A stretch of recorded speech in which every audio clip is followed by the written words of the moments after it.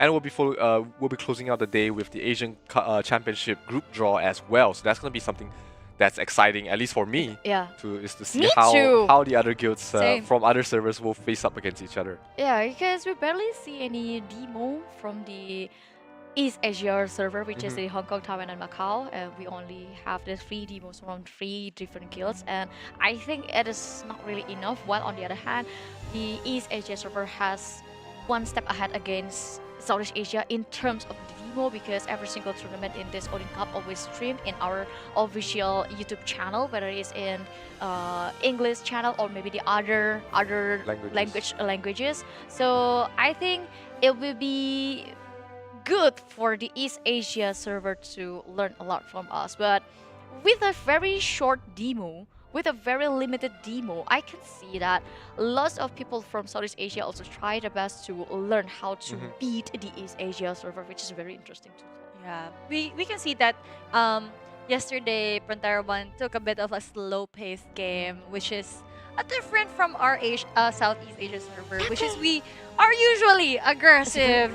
We just like take the templates and just do tradings, right? But maybe this game's hybrid.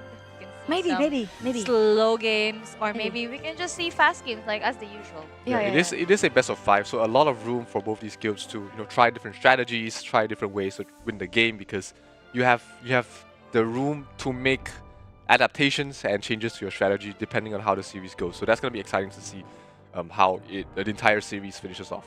Yup, and also we're going to give you redeem codes during this live stream, so make sure you get a lot of people in here, and this is your very first code, Season 2 Fight for Champs, because this is the the title of today, the fight for champs between Frontera 1 versus Rise, and who will be crowned with honor. That's right. That S2FIGHT or F4. I don't even know how to spell anymore.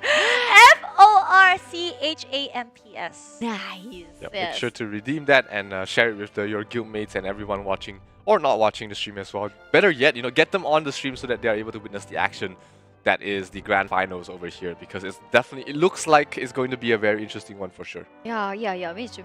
I also agree with that, and I really wanted to encourage every single people in this live stream. Plus, please keep the live chat conducive. Just drop every single positive comments only, because we don't tolerate any negativity, so no room for negativity, but just be positive.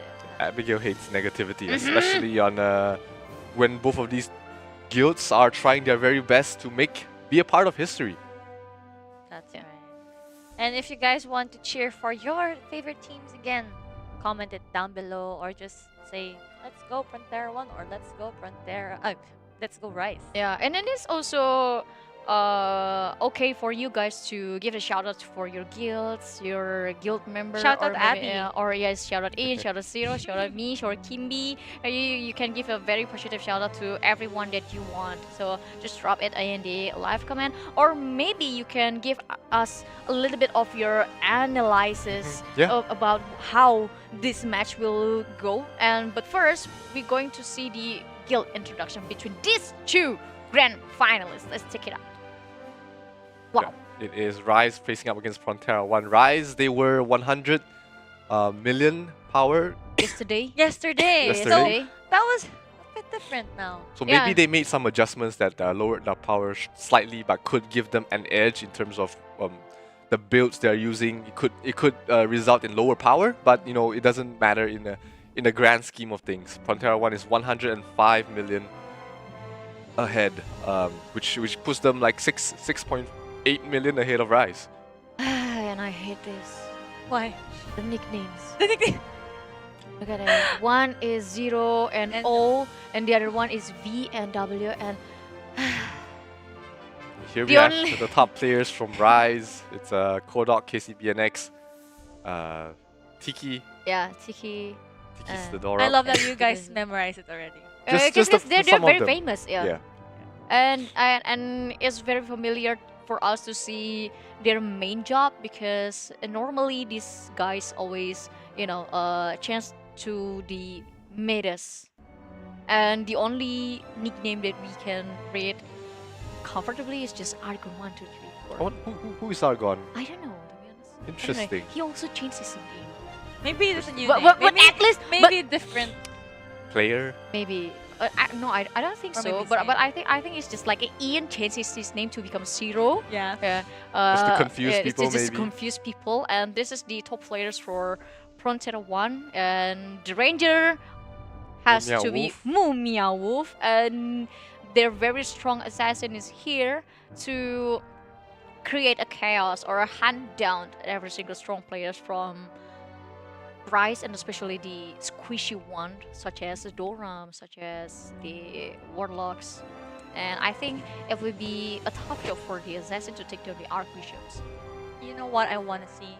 If it's gonna reach Game 5, I hope they all change their names back to normal. Oh yeah. Oh yeah, definitely. Definitely. But I think it depends with the situation, because if we jump into the game 5 and this is supposed to be the two from each side, right? So I think to change the nickname to become a normal nickname, it has sort of a risk inside it. So I wouldn't do that. I wouldn't. So here we have the guild leaders, the management team from the side of Rise. Jihan K, that's the commander. Vice Guild Master is Dylan Pros on the Rune Knight, and Sunshine. Sunshine. Oh, Charisma Sunshine baby. is the charisma baby. Yeah. Yep. Yeah, I always remember her. I remember how beautiful she is and how cute she is. And the guild leaders for Frontier 1 is the 2 Dorams, 1 Warlock. The charisma baby is supposed to be the Archbishop, which is I very love. Yep. And Taskwalker as their commander on the Rune Knight. 942,000 power. Yeah. And he will be playing a very important role because on the side of Rise, they have Dylan Pros as the strongest Rune Knight on their guild. But Taskwalker will be the one that is carrying a lot of the weight in terms of the Rune Knight prowess for the side of Frontera 1. Yeah, because this is a very neck-to-neck matchup between these 2 Rune Knights, so it depends with the how well those 2 teams, create a synergy and also applies the buffs and debuffs against their opponent. And talking about the first game, this is very interesting. I really want to know what will happen on the right side, because I'm the type of person who always love the element of surprise, so I really wait for that. Yep, and this is Frontera 1 in all their glory, all their splendor. We don't get to see the full names, unfortunately. Of some of them, we have Super Tilez as the officer for EMCH as well. Kai Yai as another officer, and Milim as another officer for their side. I forgot I think it is Joy. Joy. Joy or Mardi? Marty's Frontera 8. Oh, Mardi is Joy. And this is the full management from Rise Guild. Yeah, the defending champions over here. I see Wybran, I see Jihan K, and there's supposed to be Kenbo as officer or commander. Well, Kenbo is as far as I know, Kenbo is the strategist of Rise. So I really want to know what's inside his mind to face up against the Frontier 1, because we saw how versatile the strategy from Frontier side. So I believe Rise can do something about that. Yeah, it's hard to say. I mean, Rise, they're back here in the grand finals as the defending champions. They want to defend their throne, defend their crown, and it's very important for them to bring out their best in this grand finals. But from what we've seen from Frontera 1 so far, they have been on point in the secondary battlefield and main battlefield so far. So Yeah. it's definitely looking like a very close fight. Yeah, I agree about that because the secondary battle, especially in this very even match, is going to be play an important role, especially creating the momentum and grab the tempo and set up the tempo as well. So Rise has to be more aware about the secondary battlefield. Although I think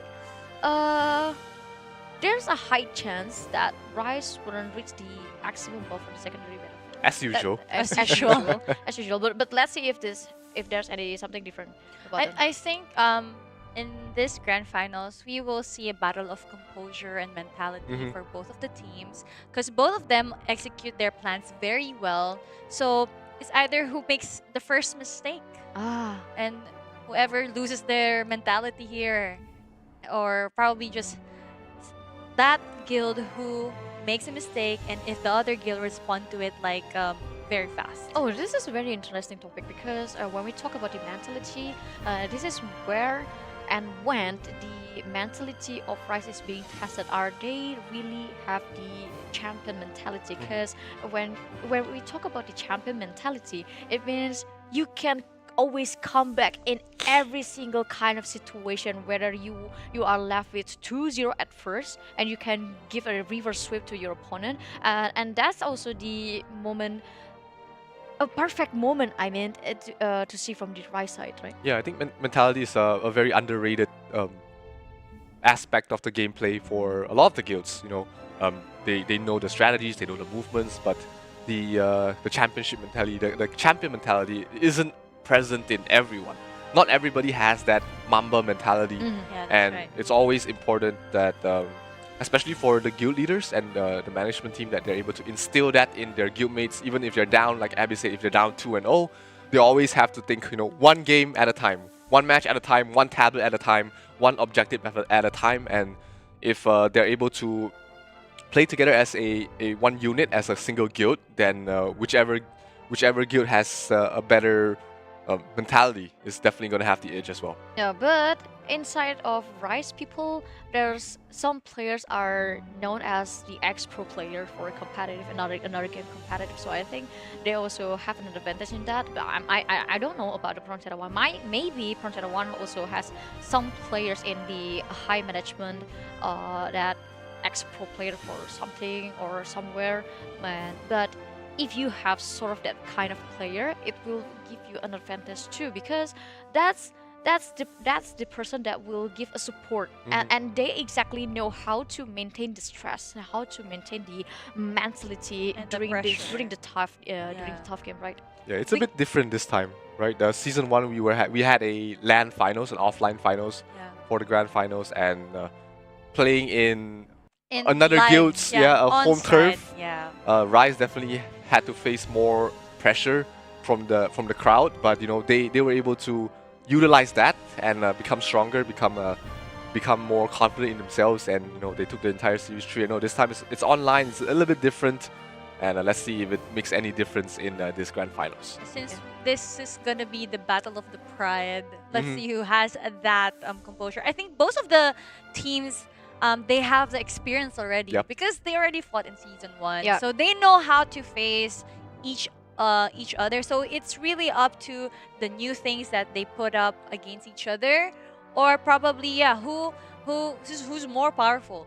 Yep, and now the game is ready, so grab your popcorn, grab your snacks, and gather here in this live stream. And don't forget to share this live stream to every single person that you know, because we're going to give you lots of redeem codes for every single viewer in here, and not to mention other prizes such as diamonds, nyamberries maybe, or maybe another useful item for increasing your upgrades in Ragnarok Origin. Yep, game 1 of the best of 5 between Rise and Frontera 1 is about to start. And let's see which guild is able to get the early game momentum and take their guild to a 1-0 lead. Because we were talking about, you know, this being a best of 5 series, there's a lot of Yeah, there's a lot of room for them to improve, and especially a room for them to discuss which one is the best strategy that you can apply inside this game. And I can see every single person in Front Row 1 and Rise changed their same costume, and also same profile picture.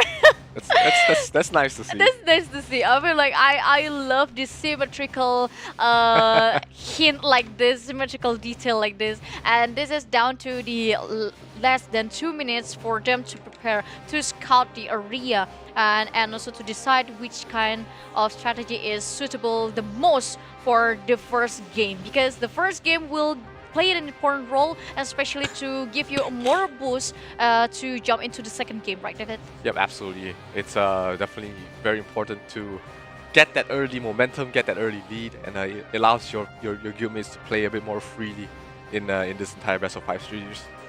Yep, and I can tell that in this season, it's kind of different with the other season, especially we're talking about the season 1, because the Moon Tablet plays really an important role in here, and every single guild knows that. But from season 1, it's just like someone who has a better rotation could win the game. But now it's different. It downs to how you set the tempo. It downs to how well you are to create a situation, to make a conditioning to your opponent, and which is creating a very interesting storyline, creating a very interesting meta to play. Yep, absolutely. It's we've seen a lot of changes in terms of how guilds hold the tablets, so it's gonna be interesting to see which sort of strategy they will utilize in this game number 1, because we see a lot of members from the side of Frontera 1 gathered around the Moon Tablet right now. Rise is on the green, Frontera 1 is on the orange. And we're about to head in. Game number 1 of this Best of 5 series. Who's going to take the lead? Who's going to get the first 2 tablet advantage? Let's see what their opening strategy is. And we have a lot of members for Frontera 1 in towards the Moon Tablet right now. Yeah, into the Moon Tablet right now. They are contesting the Moon Tablet, but now 2 tablets are on Rise's hands, and it is almost captured to their hands. But Frontera 1 hold down the Moon Tablet, the center of the rotation, and push every single player from Rise back outside the tablet. And this is a very good momentum for Rise, because they hold 2 tablets at the same time, while on the other hand, Frontera 1 only have 1 tablet, and which is the Moon Tablet. But we saw a demo where a guild can hold 1 tablet and still win the game, but this is not really looking good for Frontera 1, because although they're almost secured the very first tier buff on the secondary battlefield, they're slowly dying from the points that lost from Rise, which has 2 tablets now. And the Moon Tablet now is contested and almost flipped to the Moon side of Rise, and now every single person from Frontera 1 trying their best to move to the Star Tablet, try to give a scratch on it, but they failed.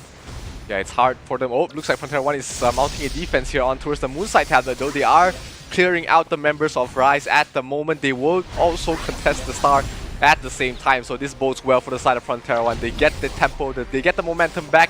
Is it enough though? The Moon Tablet still being held from the side of Frontera 1, but is slowly flipping towards the way of Rise. They've captured the Star Tablet, which means rotations are going to come in from that side, and that's going to allow Frontera 1 to put more members in towards the Moon Tablet, and this time they will be able to defend it. Whoa, we can see a bloodbath inside the Moon Tablet, because every single guild tried their best to capture the Moon Tablet, tried to retake it, but something bad happened to the Rise side, because they failed to secure the Moon Tablet, and lots of players from Rise already wiped out by Frontera 1, and this is going to be bad, because the points for Frontera 1 is already catch up with what Rise point has. Yeah, the assassin from the side of Frontera 1 did so much work over there, and that allowed them to capture the Moon Tablet. Yeah, can allow them to capture the Moon Tablet, and now Rise trying their best to, set the early game momentum again by retaking the Star Tablet. But I think it is not going to happen for a long time, And I think it is also a bait from Rise to create a situation where players from Frontera 1 move to the Star Tablet so they could get the Moon Tablet. And I think this is the moment where Frontera 1 already knows what happened inside the Moon Tablet, so they also send the forces to the Moon Tablet to make sure this time they already captured 2 tablets, and they were gonna hold it for a long time to make sure Rise didn't have a chance to create a tempo in this first game. Yeah, absolutely a great rotation here from the side of Frontera 1. Perfectly timed rotations, allowing them to hold on to 2 tablets, and they are taking the lead at the moment. Secondary battlefield, it's still none of these guilds got any of the tier 2 buffs at the moment, but in the main battlefield it's already a 100-point difference going towards the way of Frontera 1. They're trying to contest the Star Tablet once again. Will the rotations come in from the side of Frontera 1? It will. They have the members, they have the numbers here. We do see Dylan Pros trying to do his best to try and force them to rotate more members, but it's not going to be enough because they're going to defend the Star Tablet, and they will make it in time to defend the Moon Tablet as well. We see a lot of Frozen Worlds being dropped, a lot of Oblivions trying to buy time in terms of slowing down the rotations, and it looks like it will be enough because Rise will capture the Moon Tablet this time, and that allows them to reduce the difference right now. It's only a 100-point difference between Rise and Legends, Frontera 1. And also, I really love the way Rise put every single Frozen Storm inside the tablet to prevent every single person from Frontera 1 to step inside the Moon Tablet, and that's the moment when Frontera 1 had a very tough situation because they have to choose between they taking their forces back outside the Moon Tablet, or they can try to move to another tablet, which is the Sun Tablet, and now they're capturing it. But Rise already take control inside the Moon Tablet, but I don't think this is going to happen long because Frontera 1 is a guild that already noticed how important it is to control the Moon Tablet in this game. Yeah, the defensive positioning absolutely beautiful here from the side of Frontera 1. They were delaying the entrance as well. That allows them to capture the Moon Tablet once again, and giving them a nearly 200-point lead at the moment as we head into the minion spawn in another 30 seconds or so. Yeah, and also it is going to be a very tough situation for Rise because Frontera 1 already received their first buff and going to receive the second tier buff, and it will make them more tanky and also more fast in terms of the rotation and movement, and Rise has to think another way to secure the win or at least the lead because they are now behind 200 points. So now we can see that they're also preparing here to get the mini bosses down. And a while ago, Frontera 1 almost tried to capture the Star Tablet, but then again, they lose it with Rise. And we can see right now, Rise is trying there in the Moon Tablet, getting it, but Frontera 1 doesn't win. Yeah, but I really love the way that those two guilds, I mean Rise and Frontera 1 always try their best to create a situation where trade is always equal. So you take one and I also will take one too. But the difference point between Frontera 1 and Frontera 1 and Rise is just like the mass killing that Frontera 1 do. And not to mention the secondary battlefield because they just scout it very well, David. Yeah, absolutely. 400-point lead right now from the side of Frontera 1. A lot of the points came from the minions, very well defended there for the side of Frontera 1, and they still hold 2 tablets at the moment, which is going to increase the lead to 500 points. So, Frontera 1 in a great spot right now. Yeah, Frontera 1 definitely in a great spot, and especially they control the center of the rotation and push Rise to a tough position and very push them to the corner, and also the only tablet that Rise has is just the Star Tablet, but the forces is already booked to the Star Tablet because they want to secure the advantage in here because they need to cover the loss that they're suffer right now in. That's right, and I think here they will have to do something better, I mean for Rise, because Frontera 1 has been successfully holding strong on either 2 of the tablets, but not losing the Moon Tablet. Or there will be some good exchanges here coming from Frontera 1. But again, Rise has to step up and clear their rotations very well, or else they might lose this match. Yeah, but that will be another problem because the only problem that Rise need to face first is the beautiful defensive strategy from Frontera 1. Look at how every single person is already in position to protect the Moon Tablet and also at the same time prevent every single players from Rise to step inside the Moon Tablet. And look how beautiful the drop of every single AoE against Rise. And it just, you know, wiped them away from that Moon Tablet, David. Yeah, they are utilizing the Hong Kong, Macau, and Taiwan strategy very well here from the side of Frontera One. They've definitely been able to master it without too much practice. The Sun Tablet is going towards the way of Rise, which is scary. Interesting to see, but that also means that the Star Tablet is open for the taking. This might be the opening that Rise is looking for because they have to, the side of Frontera One, they have to send some members towards the side of Star, which means Moon is going to be, they will have less members here in Moon. Yeah, I think if ever Rise takes this Moon Tablet successfully, they will get that momentum again and be able to get back on the face. Again, 300 or 400, almost actually 500 deep for Frontera One. So if ever they take the Owl Baron, Rise takes the Owl Baron, maybe the score gap would be easier. Well, for yeah. most of the teams. It is one point that Rise need to think of, but first they need to think about the every single utility, and especially it is the area of effect that the Frontera One drop upon them. And now they're trying to secure every single tablet in this map, but Rise forces already moved from Moon Tablet to inside this Star Tablet. They almost capture it, but I don't think this is going to happen for a long time because the Frontera One is a very quick-witted and especially in terms of rotation because they already send the forces to retake and at least to wipe out every single players first before they retake this Star Tablet, David.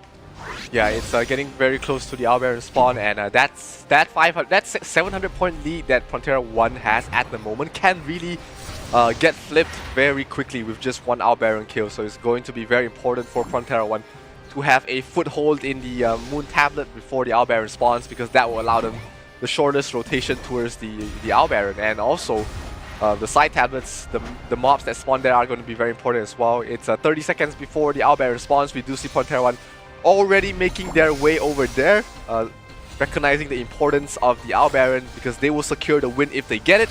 And if they don't, that means that Rise has a chance to come back in this game. Yep, and now after taking two tablets at the same time, every single person from both Rise and also Frontera One trying their best to zone the Owl Baron area. But now the Owl Baron area is full with Frontera One players. But hold on, the Frozen Storm, the drop from Frontera One against Rise is going to happen. But I don't think so because Rise already know how to counterattack that. And now the position of Frontera One is kind of awkward. And now Rise already secured the Owl Baron, giving him a minus 500 points against the Frontera One. And now the game started again. This is such a good game, but again, 200-point lead still for Frontera One, and Rise is losing the Moon Tablet again, but they got a stronghold of the Sun Tablet and the Star. But let's see. Oh my gosh, this is such a good game. It's really close, going down to the wire here. Both the Moon as well as the Star Tablet being controlled right now for the side of Frontera. Frontera One. Yeah, and also the Frontera One now creating a good tempo again by give a 200 points lead against Rise because they took the two tablets at the same time, and not to mention about the mass killing that they always put above a Rise hat. And now this is going to be very bad for Rise if they couldn't get any chance or any single moment to create the tempo back against the Frontera One in. This is such a good performance for Frontera One because they are always able to secure and hold at least two tablets throughout the game and not losing any tablets if they can manage. Yeah, Rise needs to somehow break the tempo from the side of Frontera One. They need to use come up with some unorthodox strategy to get them back ahead because 200 points is not too far behind. If they're able to come up with something pull a rabbit out of the hat, they might be able to win this game as well. But as the time ticks by, it's getting closer and closer towards the end. The Moon Tablet will be defended once again from the side of Frontera One, and this looks like a very rough situation for Rise. If you can see the score, the stronghold score right now, there were only 2 times Rise had taken the Moon Tablet successfully. It was almost there, but then again, Frontera One is able to defend it throughout the whole game. Yep, but this is going to be very tough for Rise to defend every single tablet because, I mean, look how beautiful Frontera 1 do their, you know, not only defensive but offensive strategy against Rise. But although Rise has their own way to create a space on the Star Tablet, but I don't think that's going to happen for a long time. And considering the gaps between them is already getting bigger and bigger. And now Frontera 1 already put every single players inside the Star Tablet, but first they need to wipe up every single person inside the tablet before they retake it. And this is something different that I didn't see from Frontera 1 in every single matches that they did in the past days. And especially we're talking about the Odin Cup Season 2 they did. Yeah, they are definitely putting a defensive showcase of how to play defense in terms of the tablets. They have been really on top in terms of in terms of the defensive positioning when they've been trying to defend the Moon Tablet. And with this Sun Capture, that will end the first game of this Best of 5 series, as Frontera 1 will take the first win with a 500-point lead.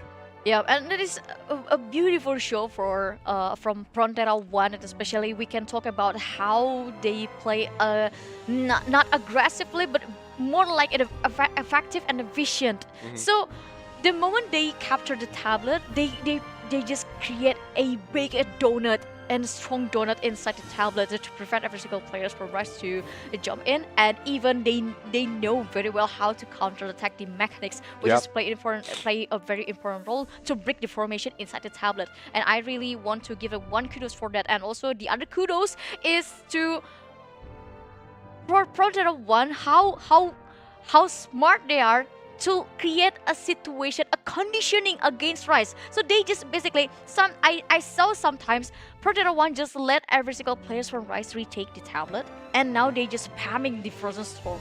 Yeah. So Rise is left with no other options. Instead, just take every single damage. They die, they respawn, and they have to think again, which tablet should I take now?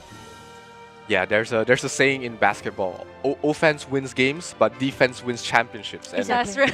And Frontera 1 definitely giving us a masterclass on how to defend the tablets. Their defensive positioning in terms of inside the tablet has always been second to none. But this time they're really showcasing to the world how important it is to be in the proper positions to defend against rotations, as well as when they're trying to defend a tablet. So very well done there from the side of Frontera 1. Rise, they were very close. They almost made a comeback in the first game. So it bodes well for me for this series because it's really close in terms of the score. Yeah. I'm happy that at the mid-game, actually, Rise took the Owl Baron. I thought there would be a bit of change of tempo throughout the end game. But again, Frontera 1 was able to do the job very well, and they had this core on the defense that really Rise couldn't break. Yeah, it was absolutely beautiful. Let's take a look at the stats from game number 1 to see how big was the difference. And as you can see, it's not huge in terms of the kills and the total damage. I mean, secondary battlefield, this has been a given for the side of Rise for the longest of time. They've never put any focus in the secondary battlefield, and this game is the same as well. 7,300 for the side of Frontera 1, and for only 420 for the side of Rise. Yeah, and I mean, this is sort of a close match for Rise and Frontera 1, but it reminds me, it rings a bell of me about how the match between Chu Xiaohuayu and Motuan. Because this is practically the same. The Frontera 1 is the side of Chu Xiaohuayu, while on the other hand, Rise is sort of like a remote one, because they always maintain to create a situation where they always hold two tablets at the same time. But Frontera 1, or we can say the Chu Xiaohuayu, just need one tablet, and it has to be Moon Tablet. They just do a very good stronghold on it, a very perfect defensive strategy, and a very perfect, you know, defensive structure inside the Moon Tablet, and they just keep doing a mass killing back and forth to every single tablet, and the efficiency and also the effectiveness in terms of the rotation for Frontera 1 wherever they go, which is the Star Tablet or the Sun Tablet, is also beautifully executed. And now we can see the secondary battlefield stats, and as usual for Frontera 1, they are getting those first buff. Rice didn't really focus on any secondary battlefield damage. I think it is kind of outplayed. In my very honest opinion, it might be outplayed by Frontera 1 because Frontera 1 always did a very good job on the secondary battlefield. And I think Frontera 1 also noticed that how Rice is kind of main battlefield heavy. Yeah, it is. It is. I mean, Rice have always had the strongest main battlefield for most of the matches, but I think this is the first time they're really facing resistance in the main battlefield. Here we have the MVP from the side of Frontera 1. It's a Doram with 283 million damage, and you know, it's really been the Doram showcase in the Odin Cup so far. Yep, and Doram also plays an important role in here, especially to creating a chaos, to break down the formation of your opponent, and not to mention the Ranger. The Ranger, we barely saw the Ranger, but I noticed there was a couple of times where the Ranger also creating a situation which is very give Frontera 1 a big advantage. Yeah, definitely. Rangers are so good in killing Dorams. Mumia Wolf is Meow doing. Wolf. Yeah. Mumia Wolf is doing its job, like what we talked about a while ago. But again, we have a second match upcoming. But David has something to show us. Yeah, we're gonna take a look at how how Frontera 1 was able to take the first game so convincingly. It was down to their defensive movement and positioning inside the tablets, and it's just been a masterclass of how you want to play defense in the tablet. So let's take a look at the first heavy contention here on towards the side of the Moon tablet. We do see Frontera 1 trying to defend this tablet, and Rise was able to hold on with their numbers until something amazing happened here from the side of Frontera 1. Let's let the replay run a little bit and I'll show you guys what I mean. So if you look at the bottom side of the map, you will see Mumia Wolf over here. We've talked about a lot about Mumia Wolf and his positioning, being always able to snipe the backlines, get into the positions where he's able to get a lot of kills, and here he is in a very good defensive position. There's no one trying to target the Mumia Wolf, and that's always important because you want to focus down their squishy targets every single time. And he's been doing a great job positioning himself in a good defensive position. And something else that you guys need to see as well. Let's play it a little bit further if I can spot him out. Now let's see. Here, right here, is the assassin from the side of Frontera 1. He's the strongest player from the side of Frontera 1. And he basically cleaned the house on the backlines. He killed so many members on the backlines from the side of Rise that they weren't able to see. Look at where everyone died. Yeah, look what happened here. Everyone just so died, fast. and Frontera 1 was able to recapture the Moon tablet. And it's all very important that they were able to get to those backlines. We're talking about how mechanics were able to dive the backlines, but which class does that better? That's gonna be always the assassins, because they will be the one class that they can go to the backlines alone and do the job for the rest of the guild, and that's one of the advantages that Frontera 1 has. Now let's fast forward a little bit to the towards the middle stage of the game, where we do see I want to highlight the movements here from the side of Frontera 1 as well. We do see the Sun tablet just got captured there by Frontera 1, and now the rotations are coming in from Rise to try and contest the Moon tablet. But look at this one single sorry, not the Warlock, but this one single mechanic. Look at his position. He drops the Oblivion. He has a Warlock here to assist him as well. And if we play the replay a bit, look at how many members got stuck outside from the side of Rise. This is all the members of Rise that couldn't enter the tablet. This is all the members that could have given given Rise the numbers to try and defend the Moon tablet, but because of that fantastic defensive positioning and the delay tactics from the side of Frontera 1, this one mechanic all by himself, he delayed what is this? At least 10 members from the side of Rise. They couldn't enter the tablet, and you know, if one player is able to do this, that's a winning formula right there. Yeah, And one final thing for this game that gave Rise an opportunity back into this game is at this Owl Baron spawn, where we do see, you see Frontera 1, they have the positions inside already, and that's always the strength of Frontera 1, right? The defensive positioning. But look at where the members of Rise, they know that they can't outfight the opponents in the Owl Baron spawn, so they captured 2 tablets and they sent their important members. You see this one Doram over here. He's ready to try and steal the Owl Baron from them, and he drops the Oblivion and was able to get the last hit on the Owl Baron as well. So that gave them a little bit of an opportunity to come back into this game, but ultimately it was not enough because the defensive capabilities and positioning from the side of Frontera 1 was just too strong, and because of that, that will be Frontera 1 taking game number 1. Yep, and it is so beautiful to see that how, you know, I mentioned it multiple times, how beautiful, how effective and efficient the movement from players of Frontera 1, and not to mention the small details about them, and especially talking about how hard it is for Rise to enter inside the tablet. It will become another problem for Rise. But in my opinion, this actually still, you know, sort of a doable match for Rise, because they actually almost find a way to break out the formation of Frontera 1. But in the end of the day, if you can take down the assassin, if you can take down the ranger, it will, you know, lift up the burden a lot from Rice's shoulder, I think. Yeah, I think that specific role, that importance, has to fall on the shoulders of Dylan Pros, right? He's the Rune Knight, he's the fastest, the tankiest player from the side of Rise, and he can really get into the backlines. He can hunt for the assassin, he can hunt for the ranger, and he plays an important role to reduce the effectiveness that he can really bring, the 2 rangers and assassin can really bring to the table. Yep.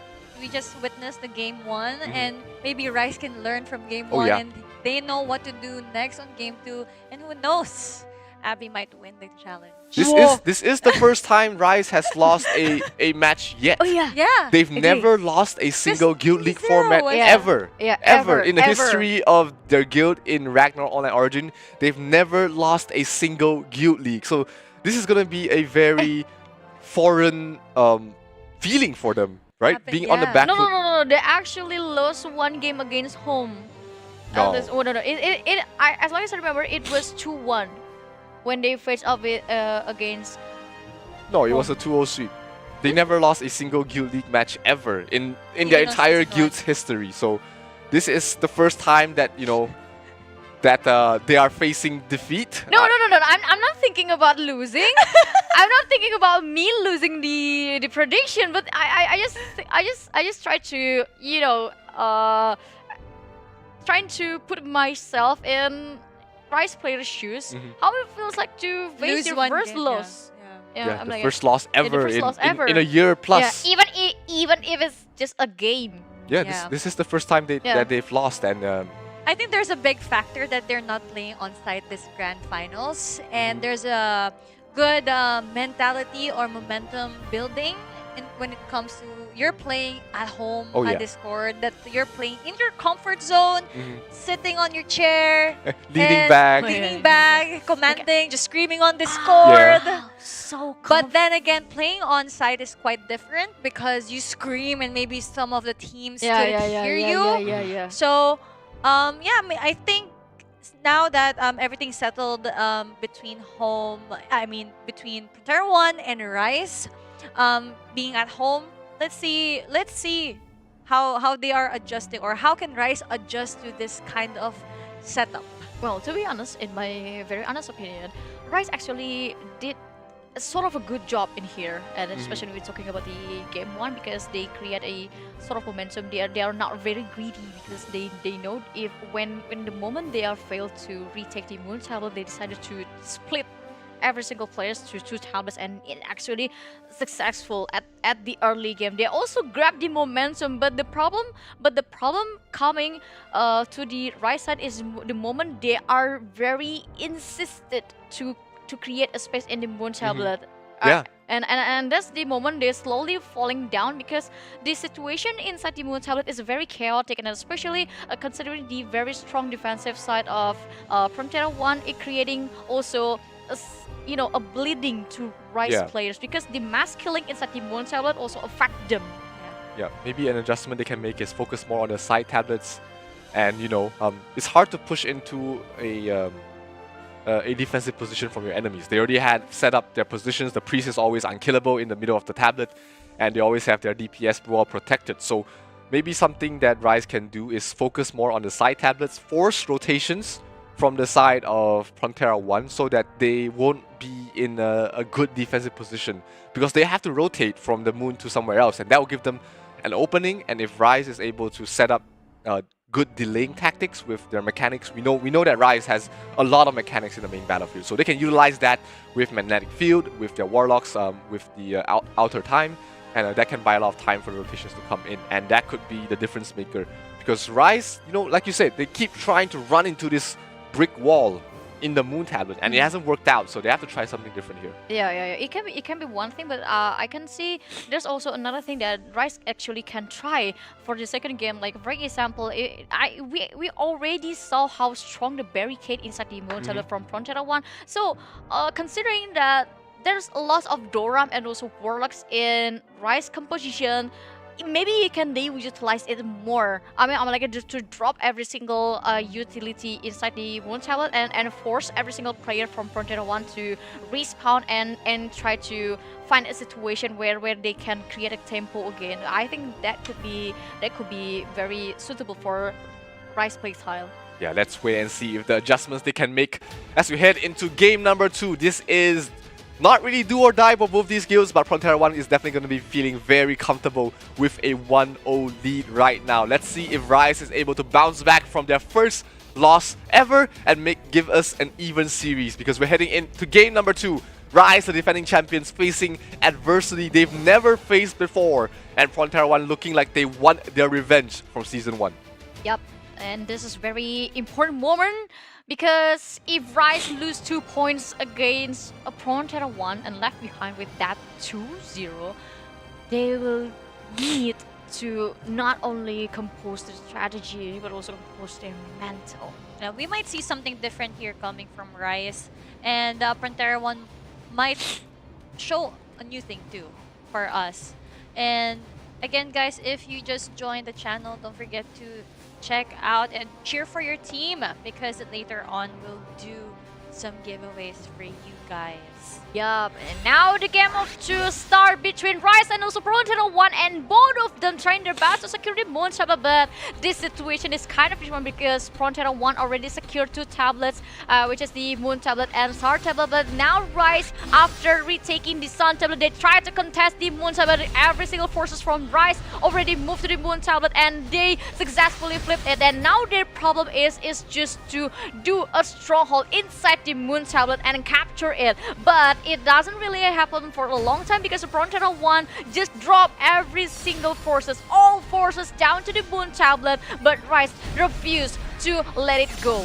Yeah, Rise definitely not giving up here. They're trying to put their members back in the north side of this Moon Tablet. Has been completely defended, so they had to take the long route into the Moon Tablet, which gives Frontera 1 enough of the numbers to capture the Moon Tablet.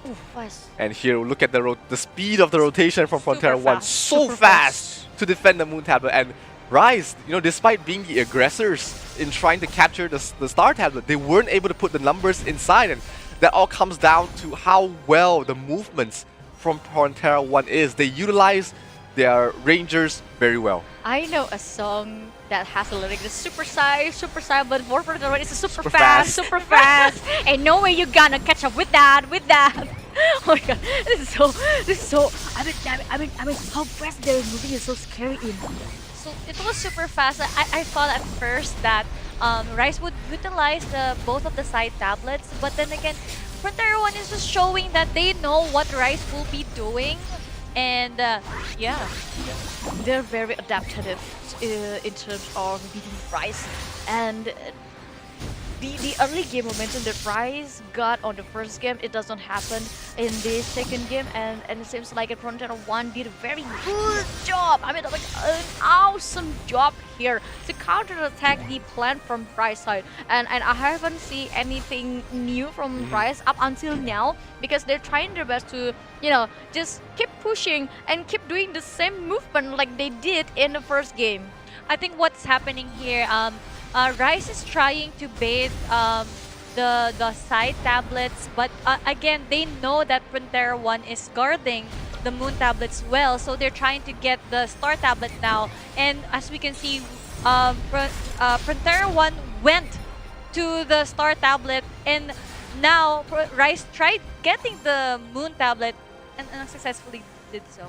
Yeah, and also I can see how fast the movement of Frontera 1 is, and how fast they can flip the Moon tablet, and also the other tablet is because they always send one player at least inside the tablet, and not to mention the positioning of it. These players is always in the middle of the tablet, which can create a surprise to surprise players. And on the other hand, on the back of these players, the player that always tap his foot inside the middle tablet, they just send a crazy layers on the backside. Speaking of the advantages here, and we can see on the secondary battlefield, everyone already had the first buff already with the 5,000 points over there, and Rise is still struggling here, getting the Star tablet all over and over again. Even though they are holding the Sun tablet, it really doesn't matter.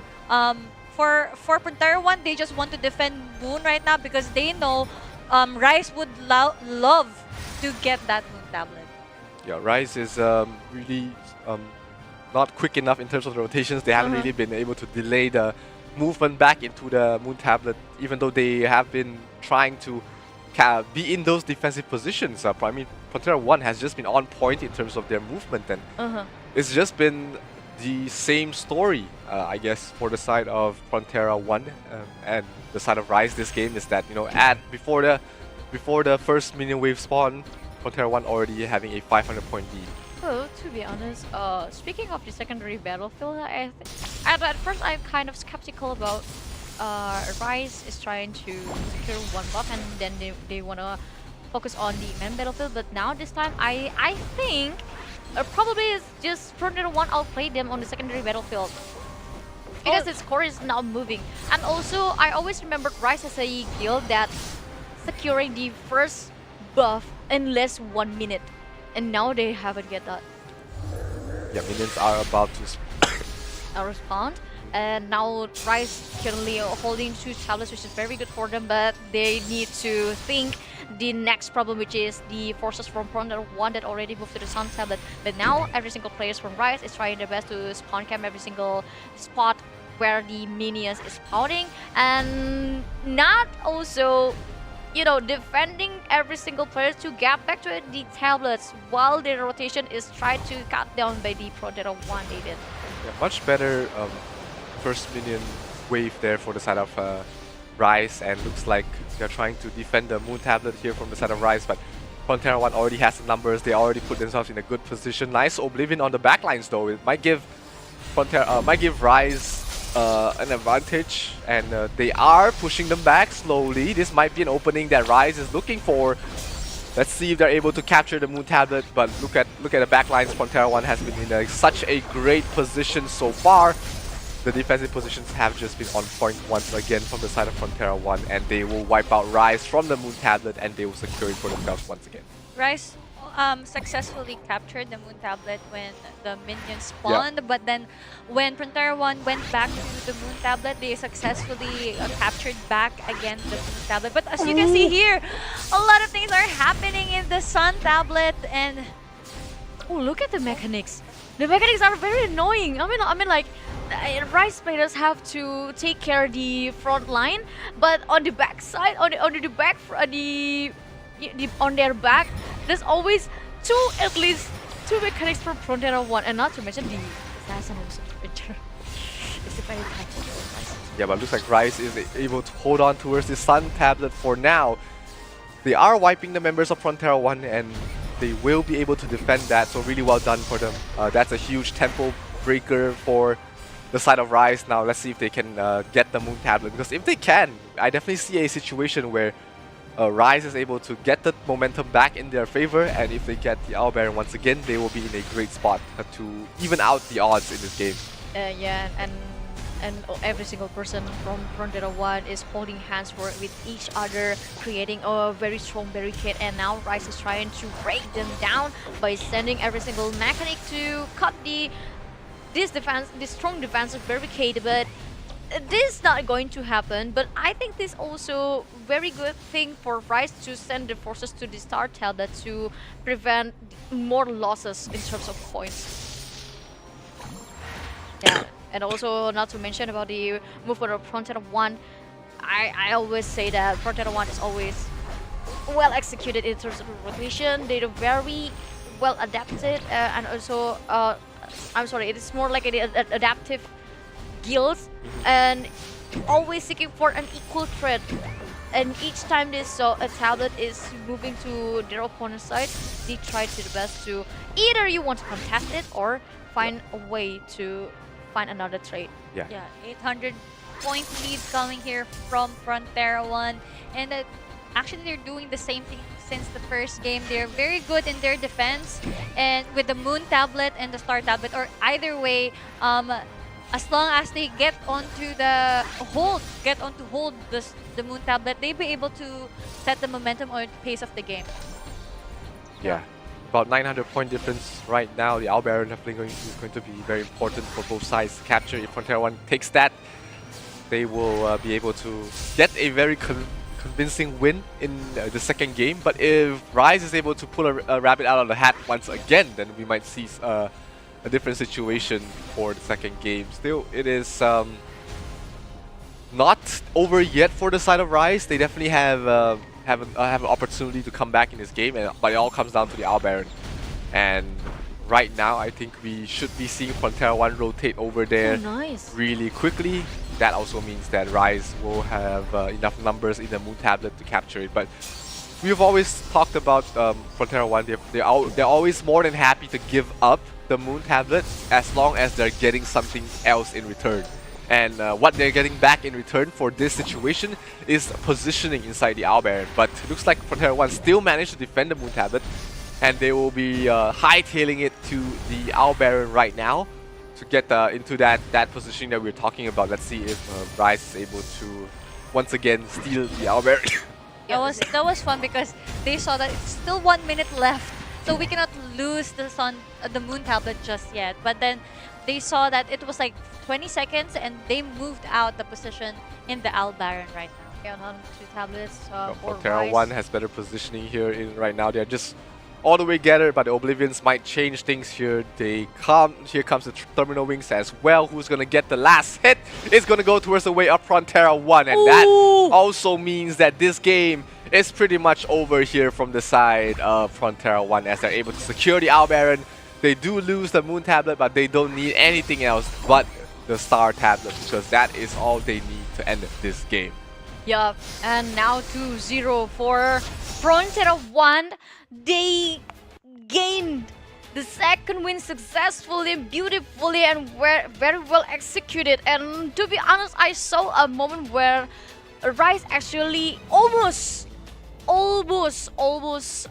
successfully captured the Moon Tablet with a sort of a kind of basic but effective strategy. I mean, considering the players from Frontera 1 is already inside the tablet, they try to push it from 2 different ways, and it actually happened. But the respawn and the regroup formation for Frontera 1 is another problem that Rise need to break down how to counter-attack that.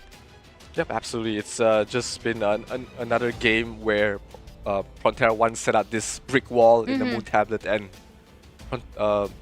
Rise wasn't really able to break through that, and it really hurts because you do not lose that one tablet at all, and that creates more and more differences in terms of the points as the game goes by. Yeah, that's right. So the momentum here for Frontera 1 was getting the getting the Moon Tablet, and then or on the either either one, side. either one, and holding on to the 2 tablets, and they set the pace. Yep. They set the momentum. Now Rice is trying to break in the moon. Since they're not effective, let's try to get in the other tablet.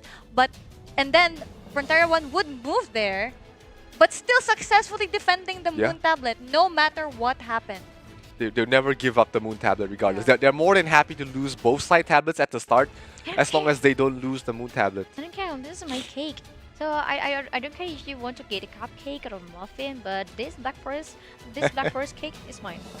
Yeah, no matter what. Let's take a look at the stats for game number 2 here, as it's even more one-sided for the side of Frontera 1 because they didn't lose the Owl Baron this time. Secondary battlefield pretty much tells the same story for the side of Frontera 1. And something interesting that one of my guildmates pointed out to me is that Frontera 1 is running a very interesting strategy in the secondary battlefield, is that they are only entering the secondary battlefield when there are objectives there. Once there are no objectives in the map, they will leave so that Rise is not able to get any points from the kills. I do see that because nothing is moving there. Yeah, the points are not increasing or decreasing for both sides, and that's Frontera 1's strategy, at least in this game, in these 2 games that we've been seeing. And Frontera 1 knows that I don't need the max buff. I just need more buffs than you. And that will give you the advantage in the main battlefield, the 30% damage reduction, as well as the move speed bonus is always going to be important. Rise did much better in terms of the mobs this time, but they do lose out on the Owl Baron. And they did manage to... Yeah, they did manage to get a very big lead against Rise. And that's the moment when I noticed that it is not that Rise want to secure the first buff. Basically, they just kind of outplayed by Frontera 1 in terms of the secondary map. But I love how Frontera 1 adjusted to that kind of situation, that they just want to get that buff, and then now they will deploy again on the main battlefield. Yeah. And not waste so much time on the secondary battlefield. Yeah, like every kill you give to your opponent is one disruptive for your main battlefield. So very interesting strategy for Frontera 1's secondary battlefield. Definitely working out so far. They've been taking the win in the secondary battlefield for the past 2 games. And Rise has historically been a guild that never focuses on the secondary battlefield. So that accentuates the difference here for the side of Frontera 1. And I definitely love the strategy that they're bringing out here in the secondary battlefield, and it's definitely working out for them. And also, it is very interesting that it creates a big hole inside Rise strategy that was abused by Frontera 1 up until the second game. And the MVP for Frontera 1 on the second game, of course, Doram. Another Doram. Another Doram. But I don't know which Doram. Is it the same Doram? I don't know. Too many Dorams. This is a different Doram. Because the first Doram is zero first, I believe. Yeah. And I mean like, the pose is different. I mean, like, that's supposed to be the pose for female Doram, but this one is the male Doram.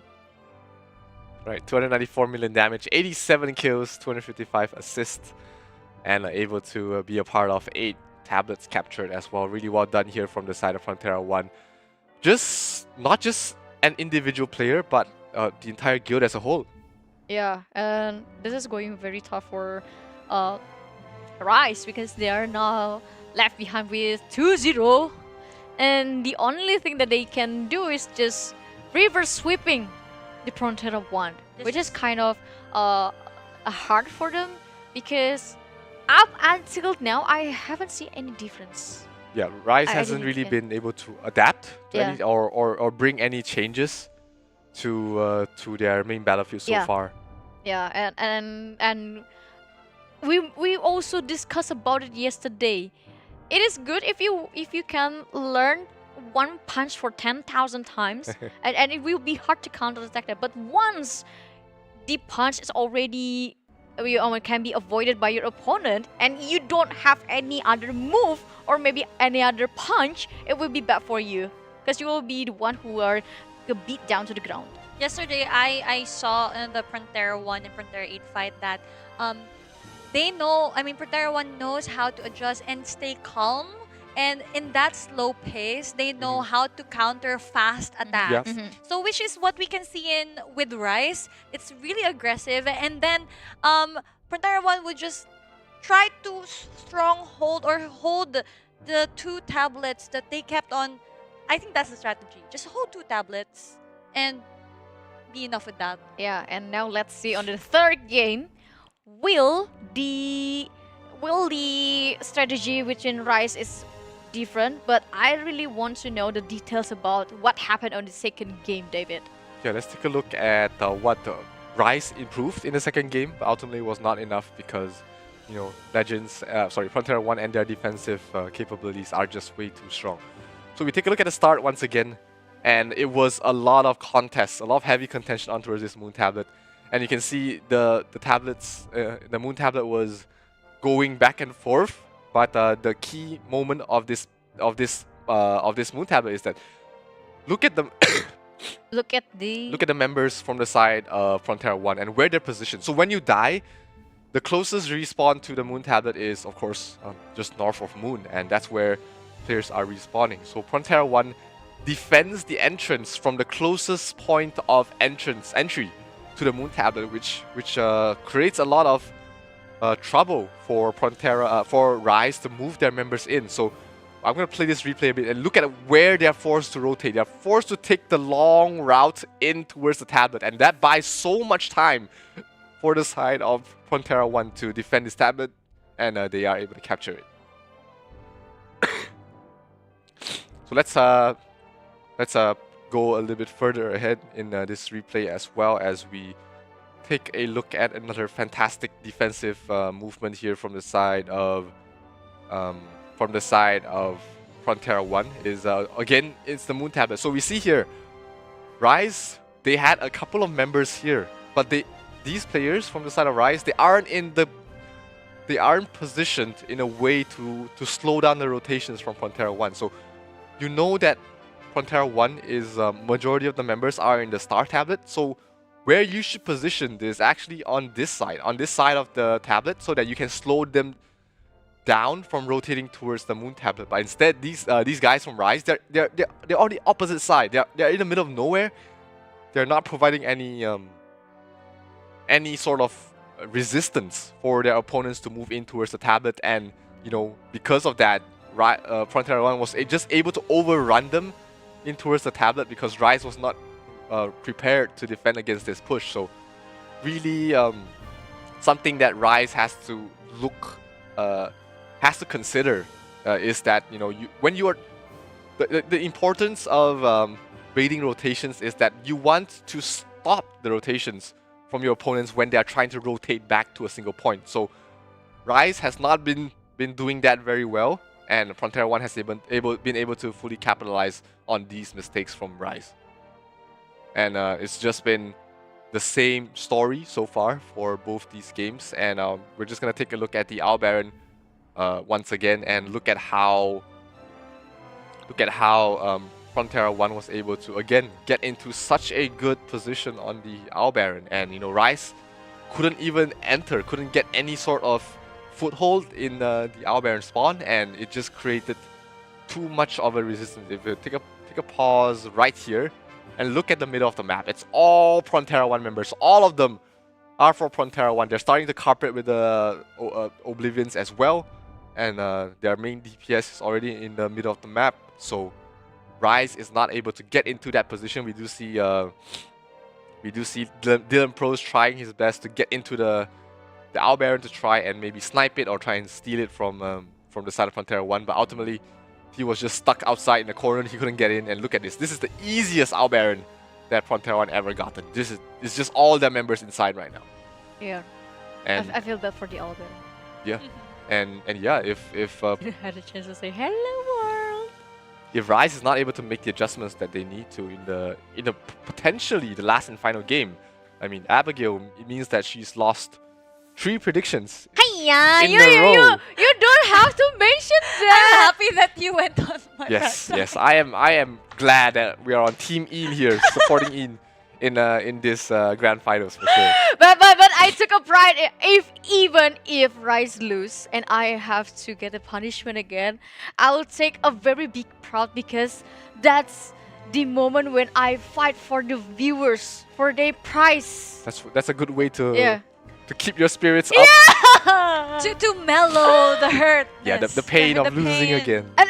And this kind of story about me, storyline about me that keep losing about the predictions, is it has also a very perfect silver lining. So even though you lose, you still Someone else still someone wins. else still wins. But speaking of winning and losing, guys, here is the next code. This is the third code of the day. In the live stream, type it down now. Champ will be born. Yes. Is it gonna be a new champion Or the old river champion? sweep? We never know. That would be a great storyline if this Wow. from 2-0 to 3-2 for a reverse sweep for the side of Maybe Rise. Rice was telling, yeah. okay, I'm gonna give you 2 scores. We'll give you a two-game handicap, Yeah. and we're gonna win the upcoming matches. That's crazy. That's a huge flex. Like Yeah. we can decide when we win or when we lose, and because of that, we give you the first 2 games. Give you guys a taste of victory before we take it away from you. Whoa. That's sort of That's main character vibes. It is the main character vibes, and it gives me goosebumps when I think about that. And if it actually happened, It definitely sounds like something Rise would do, right? Like sort of. they're that confident in themselves that we'll give you a 2-game handicap. Don't let your defeat be so humbling as season 1, and we will give you 2 games and we come back with a 3-2 scoreline. But who knows? I mean, Frontera 1 has definitely been looking like one of the strongest guilds so far, and they've been able to utilize the strategy, movements, and defensive positionings very well in these past 2 games. But then again, when we go back to the champion mentality, I wonder what's happening between them right now. I mean, Rice right now, that are they accepting the lose that they're getting right now? Though in game 2, they're trying to adjust. They're trying to break the defenses of Frontera 1, but unsuccessful,ly they couldn't. They couldn't. Well, in my very honest opinions, and from my perspective, it's like they actually tried to break down or at least trying to find a code. What kind of formula is the right one to break down every single movement or strategy from Frontera 1. But the only thing that for me makes a point that Frontera 1 is stronger than Rise in these first 2 games is Frontera 1 basically just know Rise too well. That's true. They watched them too well. They know how they would respond to this kind of defense. Yes. Yeah. That they know and they're prepared that if they tried to break that defense, no, we have another defense. They have plans for Rise's plans already. Oh, Rise is doing this. Let's execute This Plan one. C. Yeah. And you can see that how they're positioned when they're trying to defend the Moon Tablet, how they're slowing down the rotations coming in, how if what they would do if Rise focus on the side tablets instead of the Moon Tablet, and it's been really really showcased here in the grand finals that Legends definitely have done their homework, and they want their revenge from season 1. Yeah, and also I think the right metaphor for Frontera 1 against Rise is I am inside your mind. Oh yeah, living in in their heads rent free. Yeah. Because every single thing, every single movement that Rise did in the first 2 games is just all played, and it feels like Frontera 1 is always one step ahead against Rise, and Rise seems like, oh shoot, I want to do that, and now you do that to me. Oh, okay, I'll do this, and it's just okay. And Frontera 1 is just like, oh, okay. I just love how Frontera 1 is setting the game and letting Rise adjust to their game, not Rise making their own game. Yeah, then that's a perfect explanation about what happened in the first 2 games. And considering the 3rd game, Rise really need a change. They really need a big adjustments. I mean, like, considering their movement is pretty much the same that they used in the previous season, and it's very easy to read for Frontera 1 because they accept a big loss. Yeah. with that kind of rotation. So no wonder they are trying their best to break every single code, every single scenario about how Rise will play, and they just try another way to beat it, and they're actually successfully creating a moment like that. Yeah, absolutely. Let's see if Rise is able to make any adjustments that will give them a chance, a fighting chance in this best of 5 finals, or will this be the crowning of a new champion? This is Rise against Frontera 1, game number 3, potentially last game of the night, and we might be seeing a new champion being born. I'm pretty excited. I guess everyone in Frontera 1 ate their dinner. They ate their dinner, their tummy is full. They came prepared. Maybe Rice here needs a little bit of water, a little bit of breathing. Oh yeah. They have to enter the Zen mode. Zen mode. Yeah, Zen mode. The Zen state. They have to get into the zone, as if you watched. So there's Kurokono Basket. There is a running joke whenever someone is leading the game. They ate a lot today. That's what they. Why is that? Your stomach is full. Your brain is prepared.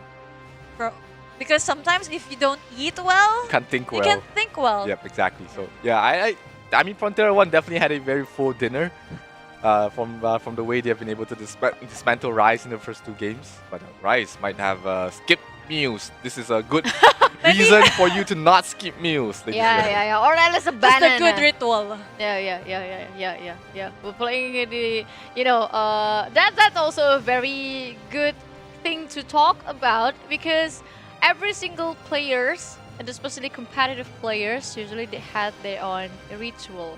For me, I just need to, interact with people to make sure my energy didn't explode, so I become hyperactive. Yeah. That's why I talk a lot.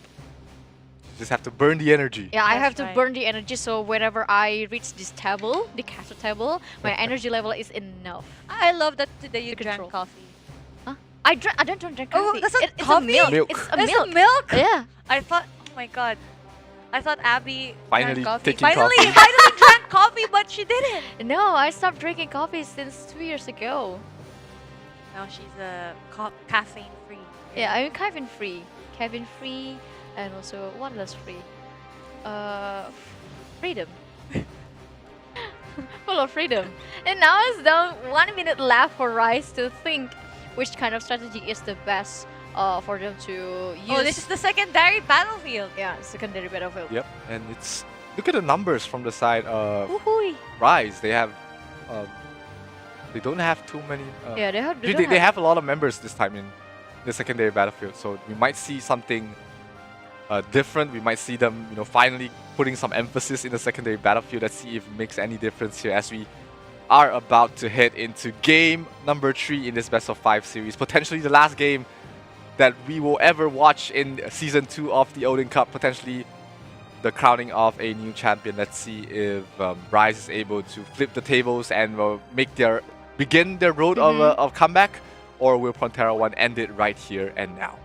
Yeah, now is the time, because only 5, 4, 3, 2, 1, and now the third game start. Every single player is trying their best to retake the moon tablet, but on the other hand, Frontera 1 did a very good job on retaking 2 tablets at the same time, and now it pushed Rise to the corner, which is the start tablet. Every single guild in this match already secured their own tablet, but the main problem is Frontera 1 again and again secured the moon tablet, the center of the rotation, and also they're trying their best also to move every single forces to kill every single players from Rise, David. Yeah, they are positioned very well here from the side of Frontera 1.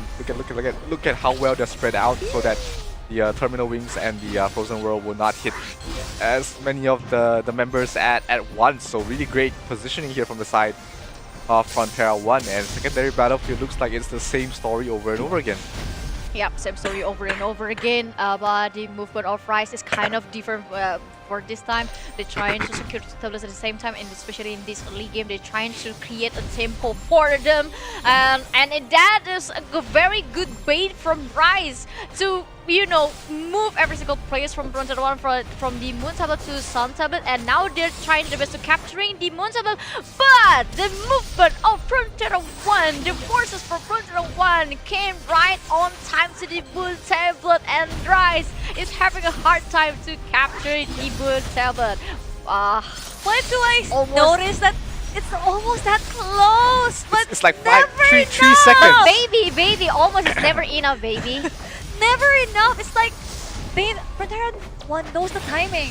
When? Like, okay, you got the Sun Tablet. We'll take the Sun Tablet first, and then, okay, you have some few more seconds to get the Moon Tablet, but it won't be successfully yours. And we'll be there just on time. I bet my life that Frontier 1 has a very good player that can do a quick census. Like, they do the math. Yeah, like, they okay, do the math. it's just bet like my life 4 with them. seconds I'm or like, 5 seconds. oh yeah, we have the 10 people in here. They only have 8. Send the forces back to the Moon Tablet. I bet they have at least one player who can do that. They did. Yeah, and they've been managed to flip the side tablets for the side of Frontera 1.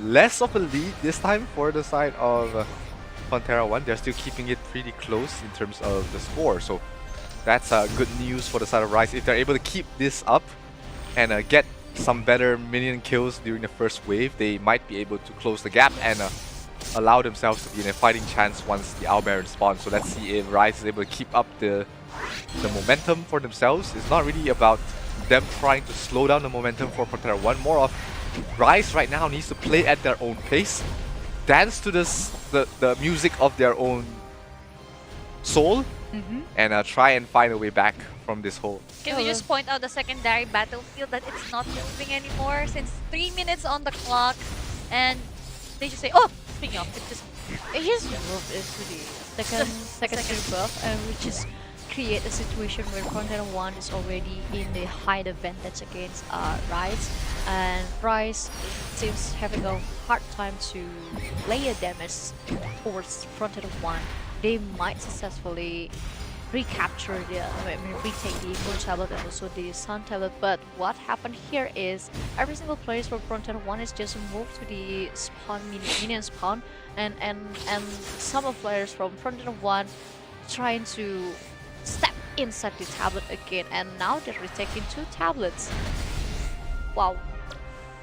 Oof. Yeah, Rise able to control the Moon Tablet for now, but the side tablet will be a trade. Let's see if Rise is able to put themselves in a good defensive positioning before Frontera 1 rotates. Look at the speed of how Frontera 1. Nice Oblivion though, very well done there from the side of Rise to slow down the rotations coming in, and that's gonna buy themselves a lot of time to get their members back to the Moon Tablet. Rise is showing a better game this third game. Just 200 points lead from Frontera 1, and they were able to secure this Moon Tablet. I mean, defend this Moon Tablet for a longer time. Yep.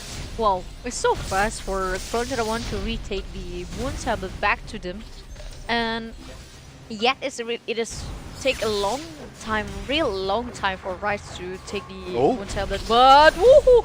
Nice movement from Rise! They're trying their best to secure 2 tablets at the same time. Not even 2, but 3 tablets!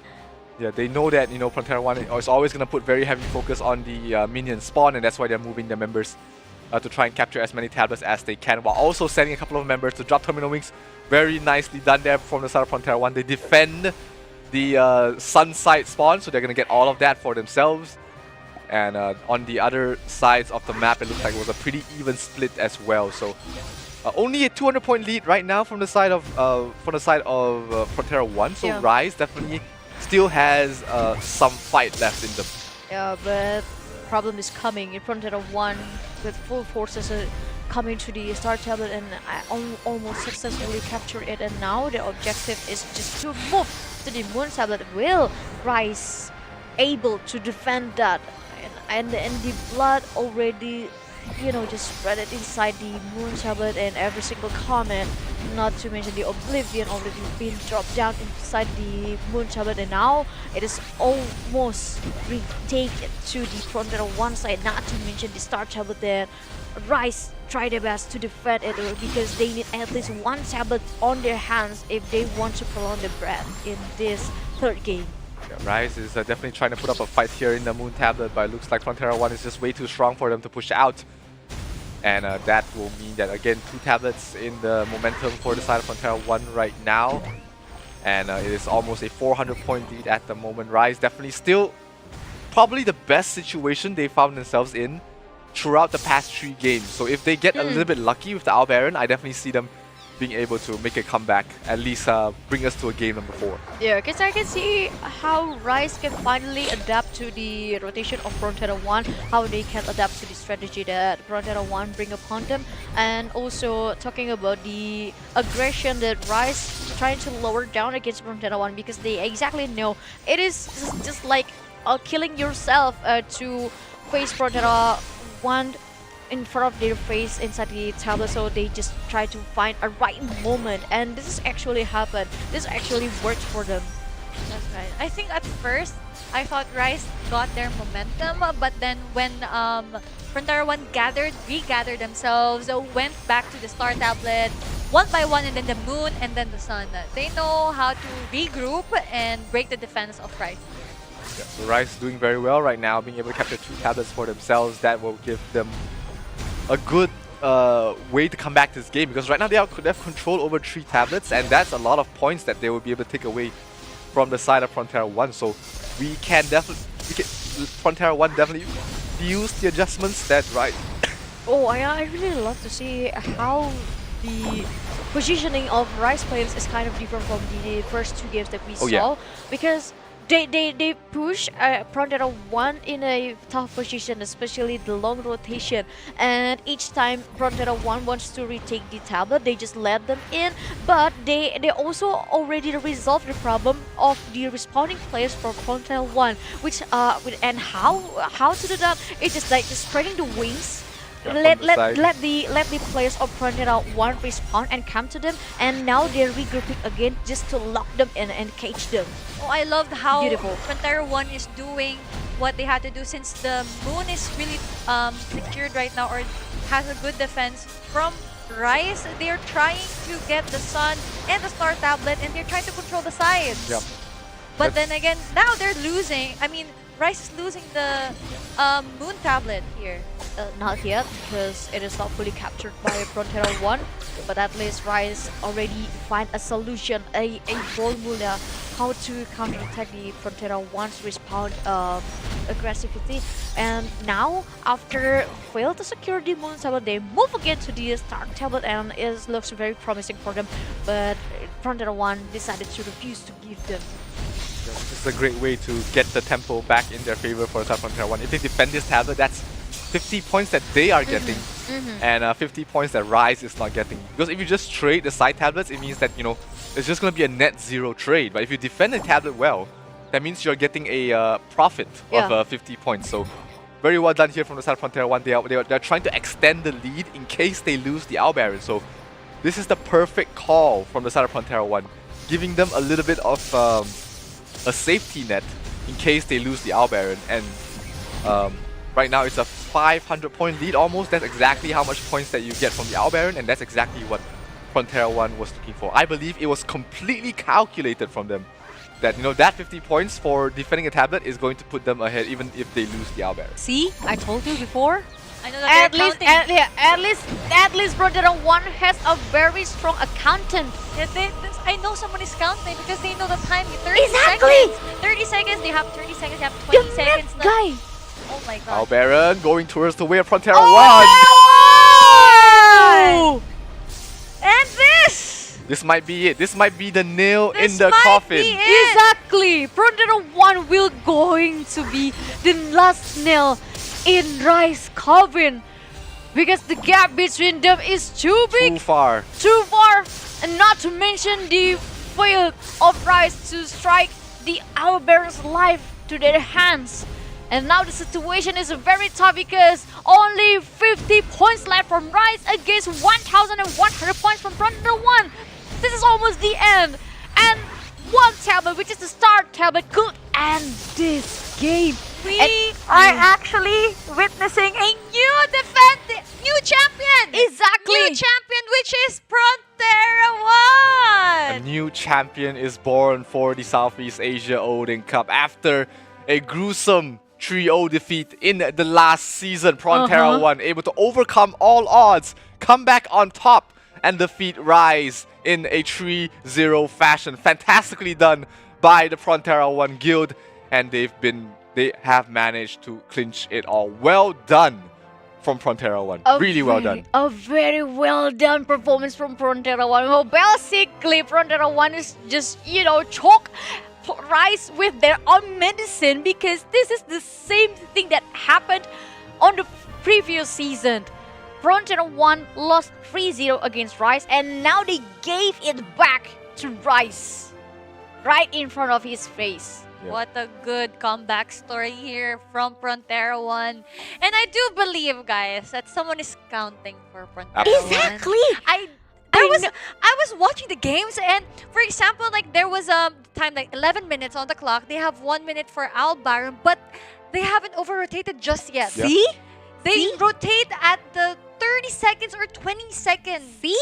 Their movements across the map are so calculative. Everything they do has a reason behind it, and they know to a T what sort of movement they need to do, when to do it, how many members to do it with, and what they need to do when they're doing that sort of movement as well. So really fantastic showing from the side of Frontera 1. This is a masterclass, a TED Talk on how to play the Guild League format, and Frontera 1 played it to perfection. I told you from the start. I told you from yesterday. I know there will be a strong accountant inside of Frontera 1. I mean, look how quick they did the census on each tablet. That's true. I mean, whenever the moon tablet is getting captured, they would let Rise get just a bit. Yeah, give like halfway. Like 3/4. And then when they see it's 3/4, okay, guys, it's 3/4. Let's go. Let's go. Move. And move. That's not. They're not giving that -50. Yeah, they will not. They want a favorable trade for themselves. And then when it goes back to their favor, it's -50 for Rise. Yes, exactly. I can tell there's a guy inside Frontera 1 that has this I mean, the Chinese calculator. The abacus. The abacus. Yeah, the abacus, and it's calculating always. All right, we need to. Come. We need to go to this coordinate in 36 seconds and 50 milliseconds. Yeah, 26 at left, 30 at middle, send 14 to the left. That's a lot of credit to the commanders from the side of Frontera 1. I mean, they've absolutely been able to out-strategize and out-move the side of Rise. And also the information from that accountant guy, the information from the accountant guy is well spread by the commander also. And I'm like, the commander did a very good job as well to utilize the information from the accountant guy. I really want to know who's the accountant guy. I love how Abby's overthinking this. So excited about I'm this. so excited about that accountant. Because I mean it's so fascinating, and I mean the guy who works well with numbers is so sexy. Let's take a look at it. Speaking about numbers, let's take a look at the stats Let's go. for game number 3. So Abigail, want to chill a little bit. This is the class distribution from both sides. We did see, a lot of mechanics. That was the primary focus from the side of Rise. They've been really able to utilize it very well. Oh, less mechanics, more guillotine cross. Yeah. This is the problems. For the side of Frontera 1, Snowfay P has the one of the strongest assassins in the entire game. It has definitely been a crucial factor for the side of Frontera 1 being able to take the victory. And it's unfortunate we haven't really seen the showcase of the Royal Guard.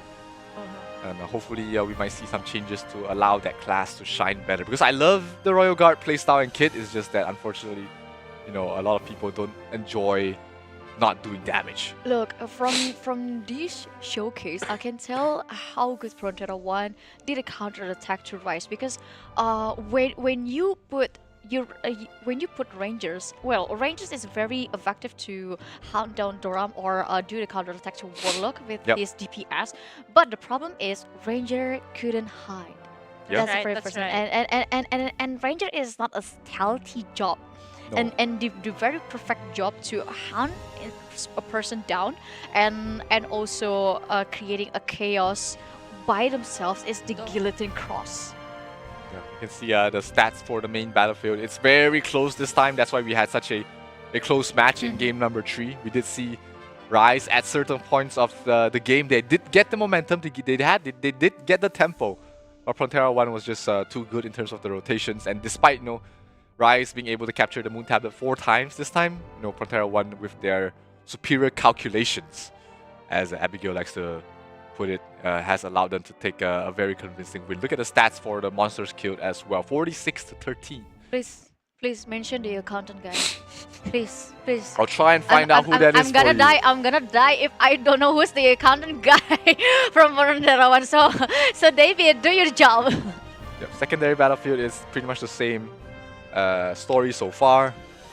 It's always been this same story. Frontera 1 always putting heavy focus in the secondary battlefield, while Rise basically thinks that the secondary battlefield does not exist. That's why we see such a huge discrepancy in terms of the points here. And Frontera 1, they've always been objective-based. They always play according to objectives. Yeah. Rise has more of been a guild that is more bloodthirsty. They want to go for kills, and that has really a huge effect in the secondary battlefield, because the secondary battlefield is all about objectives. Yeah, and to have such a very good performance from Frontera 1, a showcase of how far they have grown, is very beautiful. Yeah. Oh my god. Yeah, very absolutely beautiful to see. I do believe that if you have the objectives and you have the reason to do it, it will be successful. Yeah. And here we can see the MVP. I think this is the same. I think it is the same. Game 2, same as game 2. Same as game 2. 299 million damage coming here for 000. 000. Wait, is this the same? Yeah, I think so. Ends with a 0 as well. Yeah. 75 kills, 283 assists, 299 million damage, and part of 11 tablets captured as well. So that's been the entire storyline here for the side of Frontera 1, is that they always prioritize defensive positionings and movement, and having strong door arms definitely gives you that advantage, because you're able to set up your defense with the summons and create a barrier where the opponents have a tough time breaking through. Yeah, and Doram is really an annoying class because the way Doram can be so versatile in this meta is just scary. But I really want to know the details more about what happened on the third game. Although Rise is already find a formula how to beat Frontera 1, but yeah, Frontera 1 is just like one step ahead against Rise. Yeah, we can take a look at the replay to see what changes that Rise did, which gave them a better shot in game number 3, but ultimately was just not enough for them to take the win. As we can see here, at the start, it was a pretty neck and neck in terms of the points. The Moon Tablet definitely was under a lot of heavy contention here from the side of Rise, but Frontera 1 was able to hold on to it early on. And again, this all comes down to the defensive positioning. Look at where Frontera 1 is scattered. It's always in the middle. They always have someone protecting the sides, and the closest spawn to the Moon Tablet is always being protected from the side from Frontera 1. That means that rotations from Rise, they have to come in from the far side, either the left or the right. And like we said earlier, it's always going to be a delayed movement when you're trying to make these long rotations from outside of the game. So let's fast forward a little bit in this game. And there were certain points in time where Rise was able to outmaneuver, force rotations coming from the side of Frontera 1 to catch them off guard. And that's why we did see them get so many tablets this time, especially towards the Moon Tablet. And here another example of how well Rise was able to move. They sent some members towards the Sun, create some pressure on towards the Sun Tablet, but at the same time put majority of their members on towards the Moon Tablet. And this is one of the only times that Rise had the defensive positioning towards the Moon Tablet. They were positioned very well in all places of this side, and that allowed them to capture 3 tablets. And there was a certain point in this game where Rise was in control of 3 tablets. And that definitely gave them a fighting chance. But as we head on towards the later stages of the game, this was where Rise, they had their tempo completely stunted here. Huge defense coming in from the side of Frontera 1 to defend this Moon Tablet, and this was the beginning of the end, because once you capture the Moon Tablet before the Owl Baron spawns, it means that when you are trying to rotate towards the Owl Baron, you are going to be in a better position to defend it. And as we see the final appearance of the Owl Baron in Season 2 of the Southeast Asia Odin Cup. The poor Owl Baron. This is the last time we say hello and goodbye to it, because Frontera 1 was able to get the last hit on it, and that allowed them to take the win very convincingly in game number 3. Yeah, and that's the last moment for us to say goodbye to the sad Owl Baron and poor Owl Baron. Yep. But we are crowning a new champion, Yes! which is the time for us to give you the redeem code. This is the new code for you guys, which is S2 Champ coming. So they're already here. They're already here. Frontera 1. Frontera 1 finally got their storyline perfected. Yeah. Completed. And perfected. We came back. Season 2, we are the champs. We are the kings and queens. Yep. So make sure you redeem this code right now. S2 Champ coming, and a very well-deserved victory. Congratulations once again to the side of Frontera 1. And of course, we can't forget Rise as well. They gave us a great fight. Ultimately, it was just not enough for them to take the win. Yeah, and this is going to be a very interesting story to talk during the season, and especially talking about the preparation before the Asian Championship. Oh yeah. Definitely a lot of more changes to come for all these guilds, because they're preparing for a bigger challenge happening very soon. Or maybe we can see, like, you know, a merge between Southeast Asia region and Asia Championship. Might be too soon. Might be too soon. Might be happening. Might be happening. Oh my god, that will be interesting to talk. But first, let me say congratulations once again to Frontera 1 with outstanding performance and also improvements and a high mechanic play from Frontera 1. And it ends very well for them because they are the new champion, and because of that, I'll send you another code. This is for 10K live viewers. It's OCS 254-2024. So Odin Cup Championship Season 2. Odin Cup Season 2. Today's date, which is the 4th of May, and 2024, which is the year this time. Yep. So Nice. go redeem it, and I want to say love you to the redeem code guy, the guy who always copy paste the code and spam it in the live chat. So make sure everybody gets to redeem, even if they missed That's it. right. So shout out Yeah. to all the real MVPs out there. Yeah. Kind guy is the the best. That's right. So give it to your friends, give it to your guildmates, Yep. and give it to the newcomers out there who wants to play Ragnarok Origin. Exactly. So go redeem it. Go redeem those two codes before we jump into another segment. Yeah, I'll warn myself before you guys do. I remember.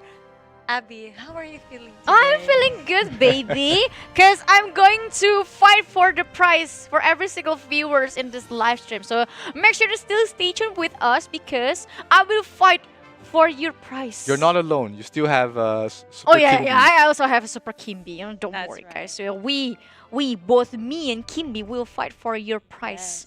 Don't forget, guys, because later on, Abby might be giving away Nyan berries again. Yeah, Nyan berries. I mean, 1,000 Nyan berries for 3 people. Yeah, definitely Might not. huge prizes. You don't want to leave, right? Yeah, Because definitely. Abby will still dance for us. No, no dance. I mean, I danced twice yesterday, and I have to dance twice again this day. Wow. That's your dance quota for the month already, and it's only beginning for the month of May. Oh shoot. That sounds scary this time. I do love how the grand finals all the games happened. I did see a fighting spirit there. Oh, definitely. Definitely. From Rise. Yeah. As well as the Frontera 1. And it was a very close game. I mean, close until then the Owl Baron gets taken down. That's where the game center is. But then The spirit was there. It was just like the Frontera 1 and Frontera 8 fight, but then Frontera 1 is just like they know the pace. They know how to cleanly and objectively give out their strategy. Exactly, and they show it really well. They to studied us. well. Yeah, they studied well, showed it, and also, like you know, mastered it. Oh, definitely. Very well. Yeah, it was definitely a masterclass performance from the side of Frontera 1, and that gives me hope for the Southeast Asia region, because that also means that we stand a fighting chance for the Asia Cup. Of course, if you guys are interested, we are going to have the Asian Championship group draw after this as well, so you have more reason to stay on the stream. Yeah, so make sure to still stay tuned with us. And this is going to be very important, especially for the Southeast Asia region, because this is going to be the very first time the Southeast Asia will face against the East Asia region, which is the Hong Kong, Taiwan, and Macau. This is going to be very interesting because we saw a prime example from Southeast Asia region that already tried to adapt the strategy from East Asia, and they executed it very well. So this is also a very perfect time for every single of us Southeast Asia region to gather in one voice to support whatever who is the participant of the Asian Championship, especially the Southeast Asia. Yeah. That's right. We have Which is 16 Frontera guilds. 1. Let's cheer for Frontera 1 in the next Asia Cup, which is we'll know more later, right? Exactly, and not only Frontera 1. We'll have Soul Society, Nevae, and also Majestic, Faithkun, Radicals. Majestic, Frontera 8, and also Code Loving Talong, and many more. I mean, like it is it will be 16 participants for 16 representative from Southeast Asia, and also 16 representative from East Asia. And also I would love to give you a highlight in case you miss out what happened on this grand final. So let's check it out.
Introducing the Odin Cup in Ragnarok Origin, a redefined GVG tournament that embodies the spirit of passion and honor.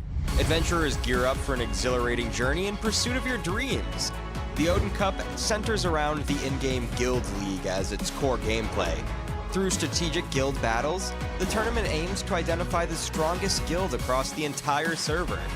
The event unfolds in 3 stages: Guild League, 32-16 eliminations, and the Grand Finals. During the Guild League phase, guilds in Glorious Moon, Shining Stars, Platinum, Gold, Silver, Bronze ranks compete in intra-server matches. 8 guilds in Bright Sun rank will participate in cross-server Guild League, with 4 servers as a group for a total of 32 guilds in cross-server matchups. After each week's matches, guilds accumulate summit points based on their rank and performance. The top 8 guilds in each division, determined by accumulated summit points, advance to the 32-16 eliminations. In the 32-16 eliminations, guilds are ranked from 1 to 32 based on the points earned in the cross-server matches. We use a single elimination format, meaning that guilds compete head-to-head and the loser is eliminated. The matching follows a simple rule: 1 faces 32, 2 faces 31, 3 faces 30, and so on. This continues until we have the top 4 guilds that will advance to the Grand Finals. In the Grand Finals, the semifinals follow a best-of-3 BO3 single elimination format. The championship match, determining the ultimate winner, follows a best-of-5 BO5 single elimination format. Who will emerge as the ultimate guild? Let's wait and find out. Excitingly, the tournament rewards have been upgraded, featuring more virtual items, event titles, exclusive mounts, limited edition championship rings, and trophies. It's time to embark on a new journey in Ragnarok Origin. Let's fight for our dreams together. Get ready for 2024 with Ragnarok of Raging Tournament's Lava Yambe style. 4 exciting events that'll keep your battles raging. Odin Cup, a spectacle of fervor, honor, and grandeur. 150 versus 150 Guild League gameplay, where teamwork and tactics collide in epic combat. The Champion Guild receives exclusive rewards, including the Champion Mount, the customized honor ring, and the prestigious event trophy. Valkyrie Cup focuses on fair competition, a competition with 5 versus 5 team clashes. Dish the power stakes, pick your favorite character, and let the games begin. Everyone's invited. And we're even taking the party offline to cities near you. Cash prizes are up for grabs. Thor Cup, 10 versus 10 showdowns. Each guild can be split into 2 teams of 5. Pick your map and let the ban and pick games begin. And now our first World Championship. Valhalla is the pinnacle of ROO tournaments. And welcome back, everybody, to the Frontera guest panel, where we celebrate our new champion. Where's Abby? Oh, that's interesting. You know, Kim, you know, you did say that Rice was going to win, but you had another partner that went along with you as one. We can't see her. Where did she go? Oh, there's a paring there. I'm a coach. Oh, that's Abigail. Ghostling. Abigail is the 3-time back-to-back-to-back. Back-to-back. You have to mention the back-to-back-to-back-to-back. Yeah, the 3-time loser here, and you know, we're gonna have some. Well, at least I have him now. Yeah, you have a partner with you. So yeah, I was baited. You were baited. You Yeah. didn't want to go with Rice. Heart, my heart. Give me your heart. I supported you, sis. She didn't want you to feel alone. Next time, whatever she says, I'll oppose Go that. opposite. Yeah. Opposite. Yeah. No, don't. I love you, baby, but I'm sorry. I'm sorry. It hurts me. It hurts, man. It hurts. History has shown that as long as you go against Abigail, usually you have a good chance. I have a winning chance at. I even read a comment, Abigail prediction curse. No, it's not really a curse. It's an intentionally losing. All right, and we're gonna have a lot of codes for the audience as well. Even though we have finished with all our games, we still have a lot of codes for you guys to be able to claim as well. So make sure you stay tuned to the stream, because also later on we're gonna have the Asian Cup group draw as well. So that's definitely another segment that you want to stay tuned to and see what sort of matchup that all these guilds will have coming into the Asian Championship. Because this is going to be the most interesting part to see which participant from Southeast Asia will join which group, and also which participant from East Asia that Southeast Asia region will have to face. Yep. I'm pretty excited with that. And is it time, David, to make Abby and Kim? Yo, chill. No, Calm yourself, baby. But Why wait. do you? You know why? You know why? Because I'm excited for the viewers. Oh my god. Because you Finally. will get a lot of prizes today. Oh yeah. So this is not really a curse. I am here to fight for your prize. We're actually your heroes. Yeah. We are the heroes. Yeah. For you. because the loss of us, the pain from us will become a prize for you. Yeah, that's right. I mean like that is kind of give me a dilemma. A big dilemma. And everyone will worship Abby. Yeah. You guys at least have to worship me instead of telling me that my predictions is a curse. Because this is the curse that will give you thousands of nyam berries, baby. Yeah. I checked my cue cards, and I have confirmed that we have another 1,888. Wow! See, I told you guys. So See, I told you guys. For you guys to stay tuned to the stream. Exactly. So can I spin the wheel right now? Can I? Sure. I'll go for everything. I'll go for everything that you choose. Oh. Let's go, While baby. we're about to spin, we're gonna What? share another redeem code for Oh everybody. yeah. as Let's well. go. Let's And, share the this- Show the redeem code. This is for 2 Sacred Meadow gift boxes. That's the Asian Championship. So you can redeem this right now, because that's the next thing that everybody will be looking forward to, which is the Asian Championship happening very, very soon. Yeah. So go redeem this code, and also pray a lot for me and Kim, because we are going to fight for you guys. I mean, 1,000 nyan berry only for the viewers to see, and the 1,000 nyan berries coming from our pain. All right, Kim, do the honors. Do we have some? Anything you're afraid of? Well, no one is like to be punished, so I'm afraid of anything. Everything.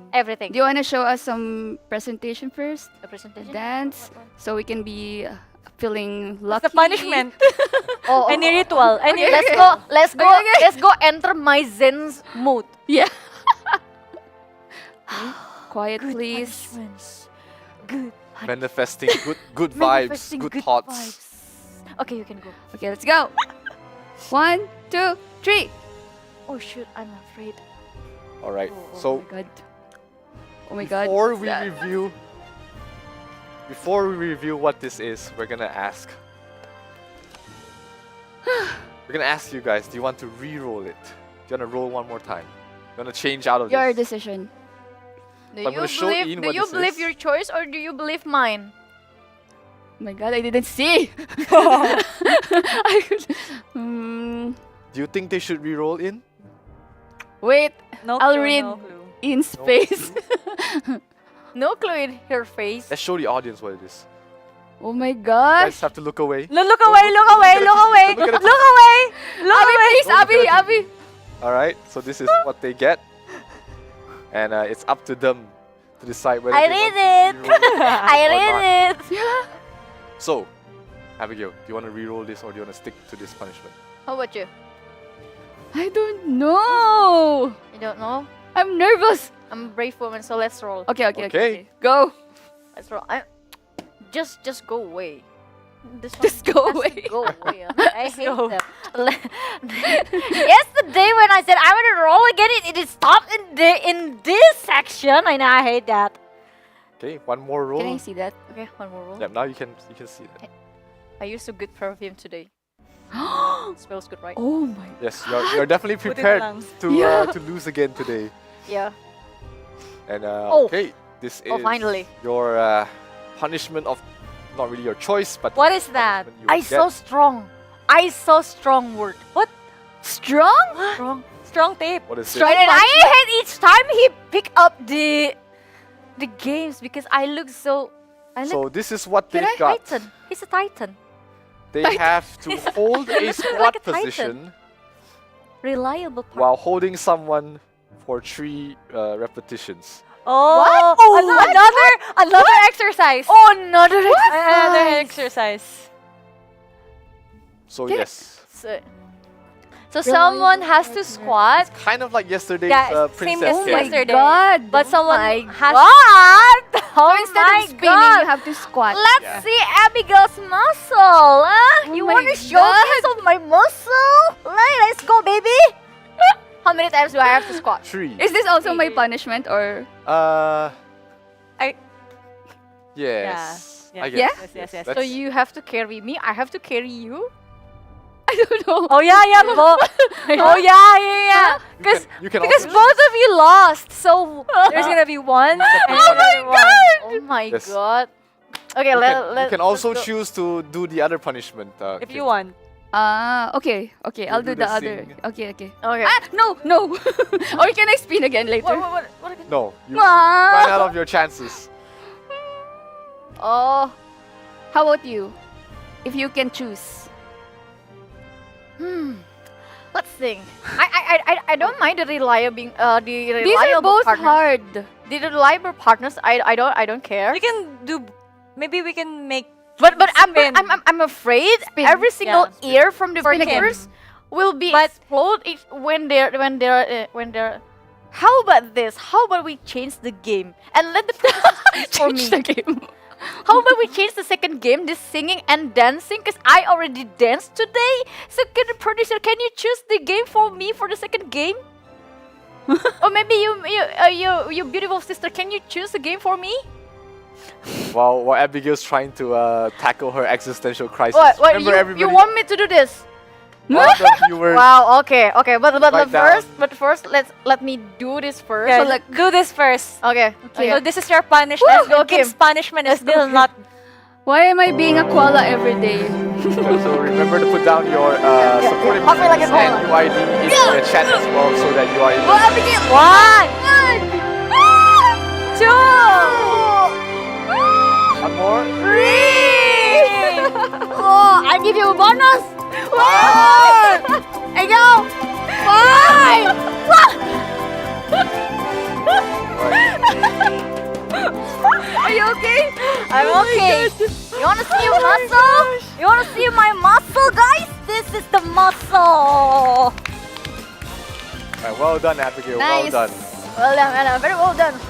She even gave us a bonus. Yeah, she Yeah, gave two, two oh my more. God. Yeah, I Two gave you more. bonus. So That's how it strong means, Abigail is. it means more yam berries. Wow. Oh my Now, Kim, God. it's your punishment now. Can I spin again? Are you sure that you Yeah. want to spin again? Yeah.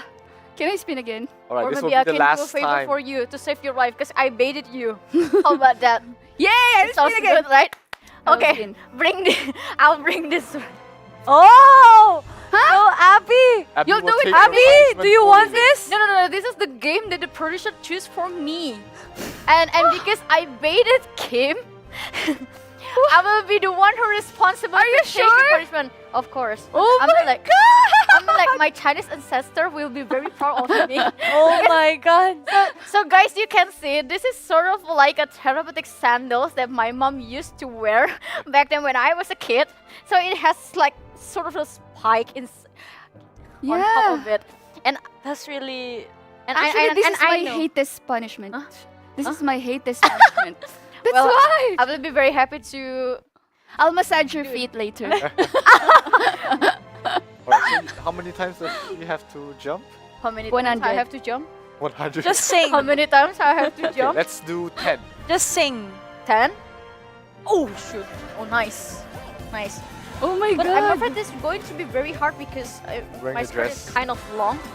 But let's try. It hurts. It really hurts. I know. 10, right? 10? 10. Yeah, 10, 10 10. jumps. Okay, let's go. 1. Oh! Nice. It feels nice. It feels nice. It feels nice? Nice. Oh my god. I mean nice. Not nice in the correct way. It's 1. 1, 2, 3, 4,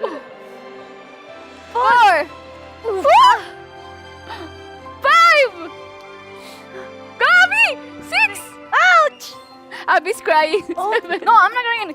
It's just the skirt is like holding this. How many? How many? 7. 7. 3 more. This is for you guys. This is for your yam berries. 8. Ayah. 9. One more. Ouch! 10. One is for you guys. Wow! Mama, I want my mama. You want me to massage your feet? I really want my mama. I want my mama. It must hurt so bad. Thank you so much, Abby, for sacrificing yourself for Being a greater hero. good. You know what? Abby is really an archbishop. I can see it. See? Yes, she's Someone come from, I'm an archbishop. she's the full support that we all need in our lives, for sure. Full Thank you so support. much, Abby. I love you, sis. And you've allowed Worship me now. all the viewers. Worship me now. That's thousands nyamberi for you. For the pain that I felt in the cerebral. Oh my god. Lord. Yep, so all the audience now has will stand a chance to walk home with we have two grand prizes this time. It's either 10 gacha tickets and 10 Deviruchi vouchers for 3 winners. And the big prize, which is 10 rare card coupons and 10 Deviruchi vouchers and 1,888 Nyan berries. So a lot of prizes for you guys as long as you stay tuned to the stream. Keep the supporting messages and the UID rolling in the chat, and who knows, you might be one of the lucky winners to walk home with those prizes. And here we do see a lot of messages already, and keep it rolling, guys. Keep it rolling. We do crown a new champion today, so you know you want to shout out the winners, you want to shout out the runner-ups as well, and every single guild that gave it their all in a season 2 Odin Cup. Yeah, that must hurt indeed. Do you wanna have a closer look to this little physical board that I stepped in? Let's see. Can you see it clearly? Have a look. That has lots of spikes in here. And that's why you have to worship me, because this floor gives you thousands of nyan berries. Yes. Yep, and we're For about the sake to of nyan berries. pick the winner now. So let's count down together. 5, 4, 3, 2, 1. Stop. And we will choose a winner from here. Chris Pogi, you know you didn't write your supportive message. Pogi. So you'll not be eligible because you didn't follow the correct format. You have to put in your supportive messages as well. Yep. So we see a couple of the correct format. So congratulations to all these winners that will be walking home with 10 gacha tickets and 10 Deviruchi vouchers. So now we're going to roll for the 10 rare card coupons, 10 Deviruchi vouchers, and 1,888 Nyan berries now. So there's a different one. This is a much bigger prize. I think everybody's looking forward to try and win for this one. Okay, so let's do the countdown. Not yet. We Okay, have, okay. Give some chances for everyone. Oh, to keep their those are messages new rolling. ones. Yeah, No, I thought these that's are the all old new one. Okay. So yeah, keep it rolling. Ooh, Right format. berries. So 1,888 Nyan berries. All right, you can start the countdown now. Okay. 5, 4, 3, 2, 1, and stop. Nice. And here we have it. Nice. All hail Abigail. Nice. Abigail. That's how you have to worship me. That's the correct format to worship me every day. You do it every day. Congratulations to all the winners. The prizes will be sent directly to your in-game mail. So definitely don't be patient about it. It's going to take around 10 business days for the prizes to be sent out. So don't have to be too worried if you're not receiving it tomorrow. Be patient. Yeah. Otherwise, your queen will not give you any prize anymore. Do you want to take this home? Don't forget to worship your queen every day. Every time you will see this board, you will remember Abigail. and also there's a fun story from last season between me, Zero, and the other talents. We used to live in a mess, and there's a big whiteboard inside there, and I wrote, "Worship your queen every day."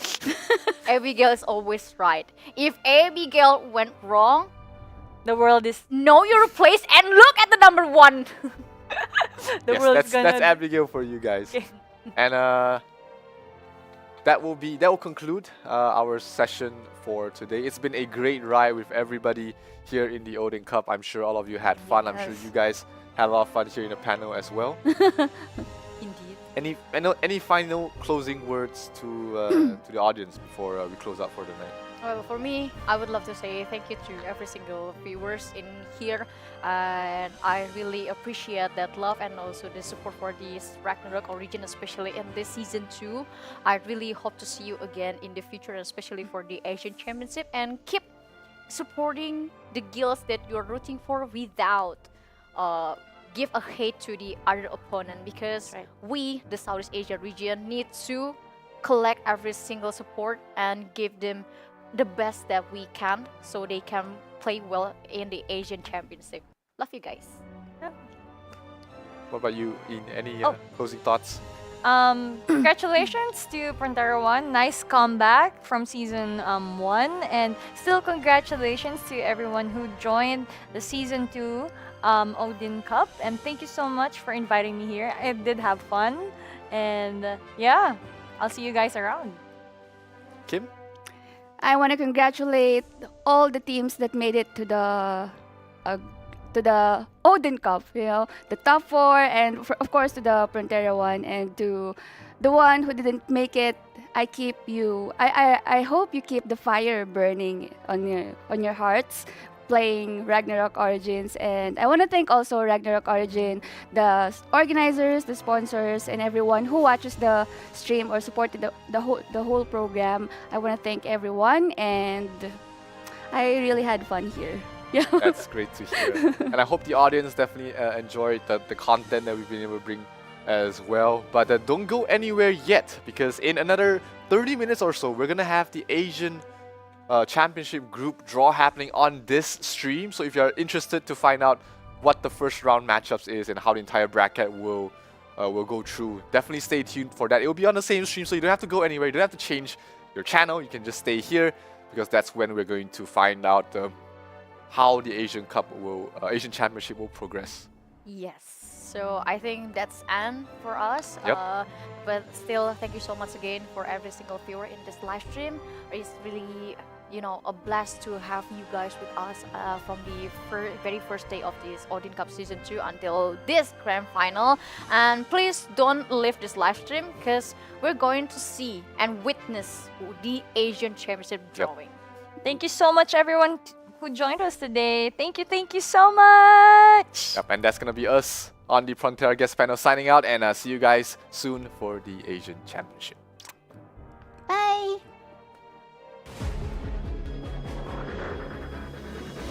Introducing the Odin Cup in Ragnarok Origin, a redefined GVG tournament that embodies the spirit of passion and honor. Adventurers gear up for an exhilarating journey in pursuit of your dreams. The Odin Cup centers around the in-game Guild League as its core gameplay. Through strategic guild battles, the tournament aims to identify the strongest guild across the entire server. The event unfolds in 3 stages: Guild League, 32-16 eliminations, and the Grand Finals. During the Guild League phase, guilds in Glorious Moon, Shining Stars, Platinum, Gold, Silver, Bronze ranks compete in intra-server matches. 8 guilds in Bright Sun rank will participate in cross-server Guild League, with 4 servers as a group for a total of 32 guilds in cross-server matchups. After each week's matches, guilds accumulate summit points based on their rank and performance. The top 8 guilds in each division, determined by accumulated summit points, advance to the 32-16 eliminations. In the 32-16 eliminations, guilds are ranked from 1 to 32 based on the points earned in the cross-server matches. We use a single elimination format meaning that guilds compete head-to-head and the loser is eliminated. The matching follows a simple rule. 1 faces 32, 2 faces 31, 3 faces 30, and so on. This continues until we have the top 4 guilds that will advance to the Grand Finals. In the Grand Finals, the semifinals follow a best-of-3, BO3, single elimination format. The championship match, determining the ultimate winner, follows a best-of-5, BO5, single elimination format. Who will emerge as the ultimate guild? Let's wait and find out. Excitingly, the tournament rewards have been upgraded, featuring more virtual items, event titles, exclusive mounts, limited edition championship rings, and trophies. It's time to embark on a new journey in Ragnarok Origin. Let's fight for our dreams together. Get ready for 2024 with Ragnarok of Raging Tournaments Lava Yambe style. 4 exciting events that'll keep your battles raging. Odin Cup, a spectacle of fervor, honor, and grandeur. 150 versus 150 Guild League gameplay, where teamwork and tactics collide in epic combat.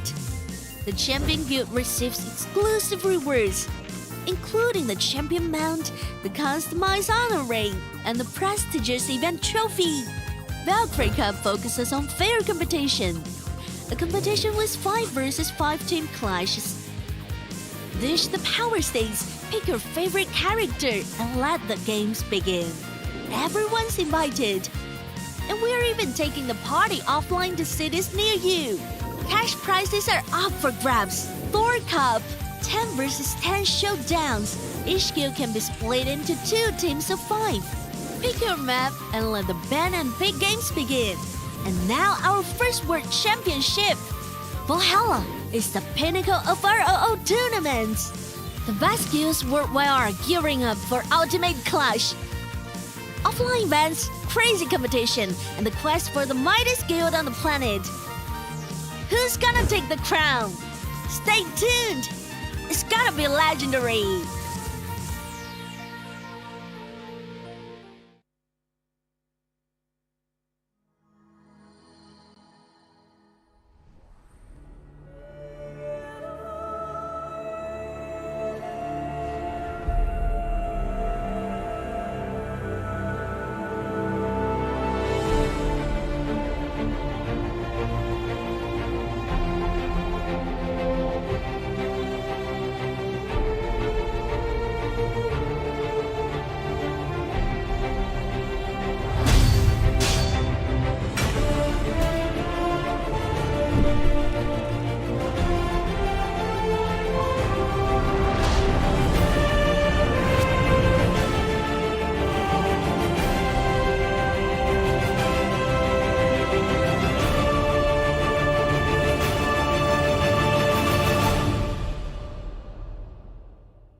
I'm feeling alive again. My vessel's dilate.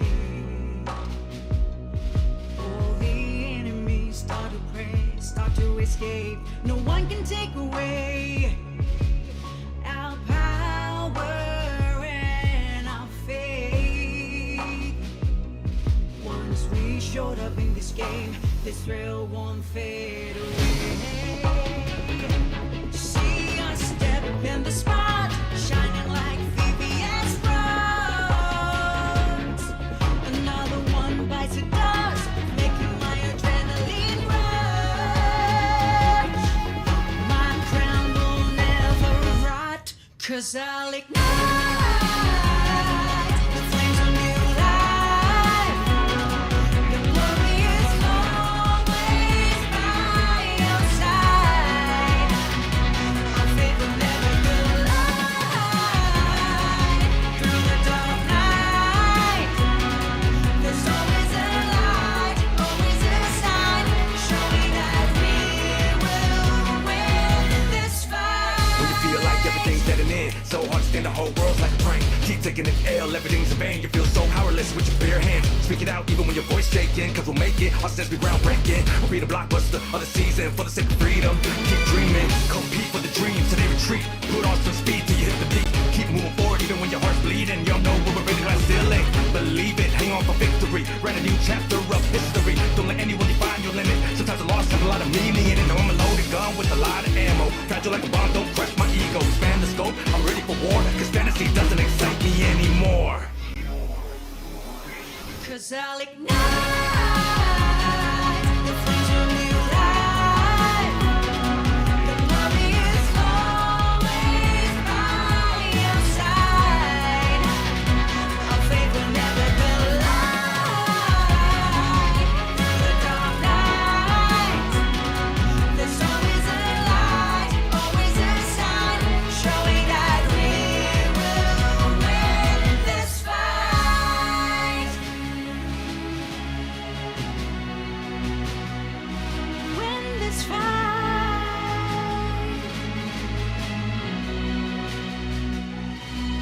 To collapse, to fall, to break, but always come back stronger. I'm feeling alive again, my lungs and pupils dilate. Kneel down to fate, but be the one who conquers. No one can take away our power and our faith. Cause I'll Compete for the dreams so they retreat. Put on some speed till you hit the peak. Keep moving forward even when your heart's bleeding. You'll know when we're in the glass ceiling. Believe it, hang on for victory. Write a new chapter of history. Don't let anyone find your limit. Sometimes a loss has a lot of meaning. It has a loaded gun with a lot of ammo. Fragile like a bomb, don't crush my ego. Expand the scope, I'm ready for war. Cause fantasy doesn't excite me anymore. When we raise our voices together, filling the void. Trust your gut, then bear the palm. Show them who's the GOAT.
ขายแพงจังอะลุง3 ลูก 50ป่ะ ไม่ได้มันแพงปุ๋ยแพงค่าแรงแพงสารพัดแพง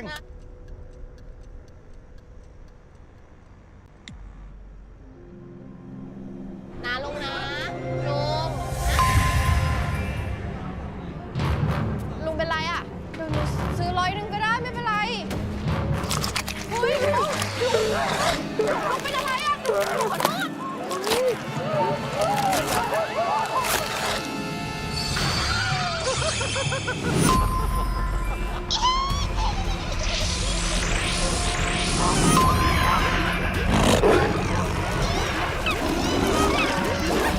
ท่านผู้ชมคะเมื่อสักครู่ที่ผ่านมาเราได้รับรายงานข่าวจากนักข่าวในพื้นที่ว่ามีฝูงชนคลุ้มคลั่งเป็นจำนวนมากเนื่องจากการกลับมาของแร็กนาร็อกออริจินค่ะ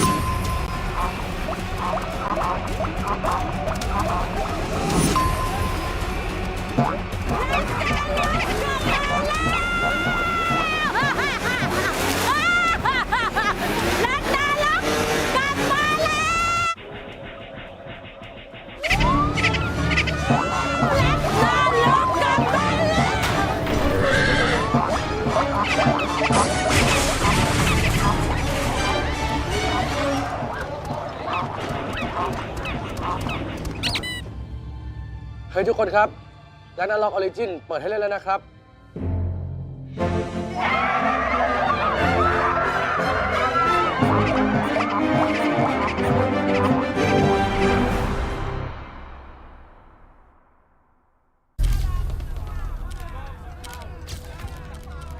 ท่านคะ ท่านมีความคิดเห็นอย่างไรกับสถานการณ์เกมในตอนนี้คะ ผมจะแบนเกมทุกเกมให้หมดไป เพราะผมเชื่อว่าเกม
Hey there, good evening to all our viewers from the Southeast Asia region and Taiwan, Hong Kong, Macau region turning in. Welcome to the draw ceremony for the first Asian Championship of Ragnarok region. I'm your host for today's draw, ROO staff member, Alex. And this is Abigail, our English caster, will also help us. Hi, Abby. Hi everyone, here I'm Abigail, your caster. After days of anticipation, the Odin Cups in both major regions have concluded. Here, I'm extremely honored to unveil the curtain for the inaugural Asian Championship of Ragnarok region. This tournament brings together the strongest guilds from the Southeast Asia and the Taiwan, Hong Kong, Macau regions for a regional showdown. The guilds engage in friendly competition and a mutual exchange as they fight for victory. The slots for the Asian Championship are automatically granted to the top 16 guilds from the Southeast Asian and the Taiwan, Hong Kong, Macau Odin Cups. The tournament also continues the core gameplay of the in-game guild leagues. Now that we got an overview of the first Asian Championship of Ragnarok region, let's dive into the specific tournament schedule. The first Asian Championship of Ragnarok region consists of 4 stages: Group Stage, Top 16 Elimination, Top 8 Eliminations, and Grand Finals. Today, we will be completing the drawing. The Asian Championship consists of 8 groups labeled as A, B, C, D, E, F, G, and H. Based on the rankings of the 32 teams from the Odin Cup, they will be distributed into the 8 groups in a serpentine fashion. For the top 4, 3rd to 4th place, top 8, 5th to 8th place, and the top 16, 9th to 16th place guilds, a drawing will be conducted to determine their placement into which group. From May 24 to May 26, there will be a group stage, points competition for groups A, B, C, D. Following that, from May 31st to June the 2nd, there will be a group stage best of 3 points competition in groups E, F, G, and H. On June 8th and June 9th, the top 16 elimination single elimination matches will take place. Subsequently, on June 15 to 16, the top 8 eliminations best of 3 single elimination matches will be held. The top 4 eliminations, double elimination, will be held on June 28, 29, and 30. Next up is the detailed tournament rules section. The group stage will spend 2 weeks from May 24 to May 26 and from May 31st to June the 2nd. It will comprise the top 16 guilds from both the Taiwan, Hong Kong, Macau, and Southeast Asia regions. The teams will be randomly drawn and allocated to groups A through H in accordance with the specified order. Following a predetermined sequence, each group will consist of 4 guilds competing in group stage, best of 3 formats. Teams earn 1 point for a victory, with no points awarded for a loss. The top 2 teams with the highest points in each group will advance to the next stage. In case of the tie points, tiebreakers will be determined by head-to-head results. The round of top 16 elimination stage will take place on June 8 and June 9. It will feature the top-ranked team from Group A, A1, facing off against the second-ranked team from Group D, D2. While the first-ranked team from Group B, which is B1, will compete against the second-ranked team from Group C, which is C2. This pattern continues with teams being matched up in a cross-bracket format until Group H. Every match will be played in a BO3 format, and the winning teams will advance to the quarterfinals. The top 8 eliminations, best of 3 elimination stage will take place on June 15 to June 16. It will feature matchups between the winners of the first round against the winners of the second round, and so forth. Each match will be a BO3 series, with the winning team advancing to the finals. The finals stage will take place from June 28 to June 30. It will feature a double elimination format among the 4 qualifying guilds. Each match will be a BO3 series, while the championship match will be a BO5 series. Who will ultimately claim the champion? Let's wait and see. With the tournament rules explained, let's move on to the introduction of the drawing rules for this event. First, we will place the Southeast Asia champion in Group A and the runner-up in Group B. In the first round of the drawing, Southeast Asia's top 4 guilds, 3rd to 4th place, will randomly draw and place into Groups C and D in sequential order. Southeast Asia's top 8 guilds, 5th to 8th, will be randomly drawn and placed into Groups E, F, G, and H in sequential order. In the second round of the drawing, the Taiwan, Hong Kong, Macau champion will be placed in Group H and the runner-up in Group G. Taiwan, Hong Kong, Macau's top 4 guilds, 3rd to 4th place, will be randomly drawn and placed into Groups F and E in sequential order. Taiwan, Hong Kong, Macau's top 8 guilds, 5th to 8th place, will be randomly drawn and placed into Groups D, C, B, and A.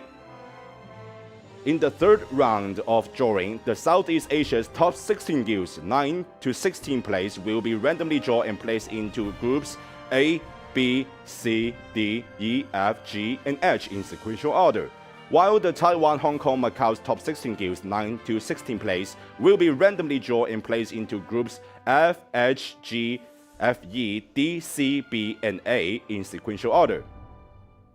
Alright, let's move on to the official drawing segment of the competition.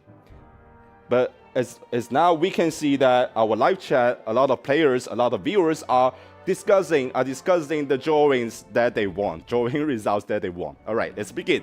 So firstly, the champion of the Southeast Asia region will be placed in Group A, which is Frontera 1. Yes, Frontera 1. Thank you.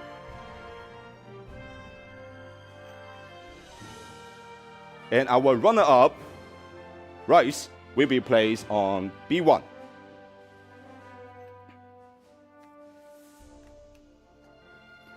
So next, we are going to have the draw of the top 4 guilds of the Southeast Asia, which is Frontera 8. Oh, before that, let me show you all the things that we are going to use for the day. First, it's a plastic box. And this is our draw ball. Okay, let's begin. First of all, Frontera 8. Next one, code.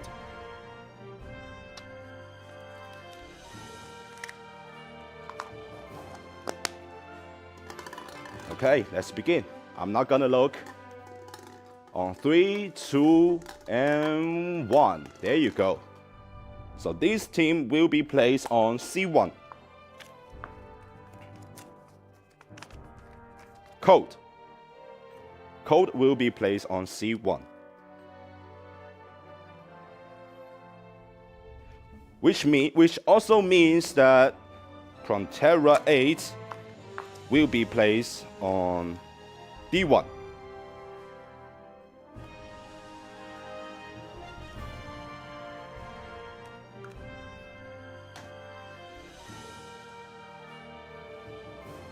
Okay, let's move on.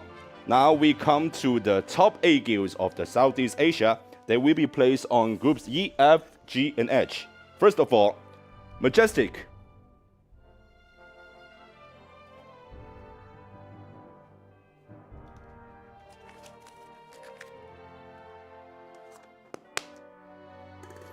Next one, Laughing Talon.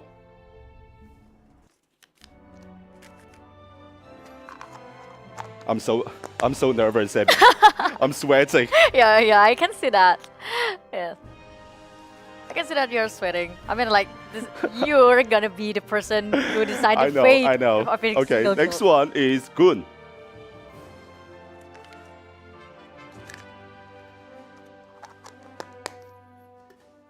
And last but not the least, Frontera F4.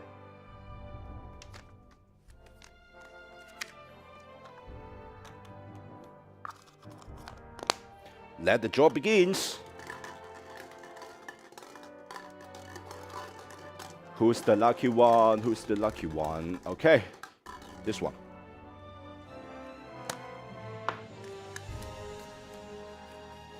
Gun. So Gun will be placed on E1.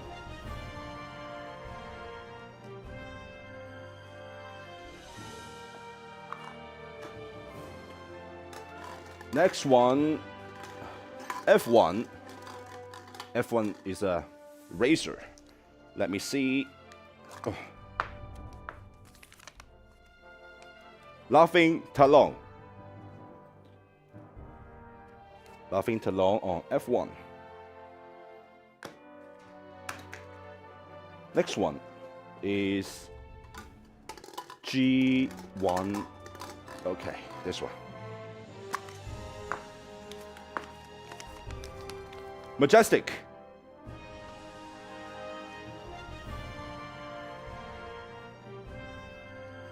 With the Majestic, places on G1 also means that Prontera F4 on H1.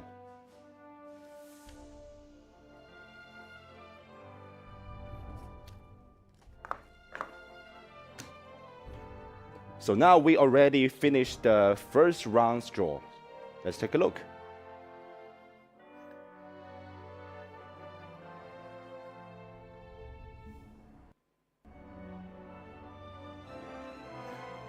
So from now, Group A, Prontera 1, Group B, Rice, Group C, Cold, Group D, Prontera 8, Group E, Goon, Group F, Laughing Talon, Group G, Majestic, Group H, Prontera for F4. Okay, let's move on. Next, we are going to place the champion and the runner-ups of the Taiwan, Hong Kong, Macau's region. First of all, the champions in H2. Our champion is 初夏花雨 on H2. So Prontera F4 versus 初夏花雨. Our first combat already has been made. Okay, so our runner-up 看似镜中花 will be placed on G2, facing Majestic. Okay, let's move on. Let's move on to the top 4 guilds of the Taiwan, Hong Kong, Macau's region. First of all, 洛奇2加 0.9.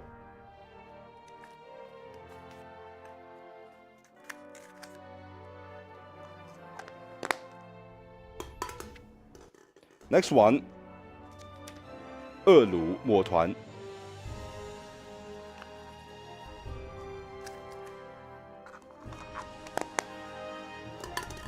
Okay, we begin. So this one, the first team will be placed on F2, facing Laughing Talon. Let me see. Okay, this one. Okay, 洛奇2加 0.9 on F2, which also means that 恶鲁墨团 will be placed on E2.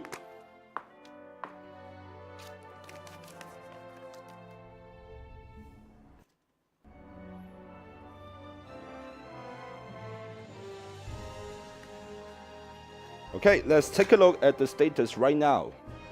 We already have 4 combats.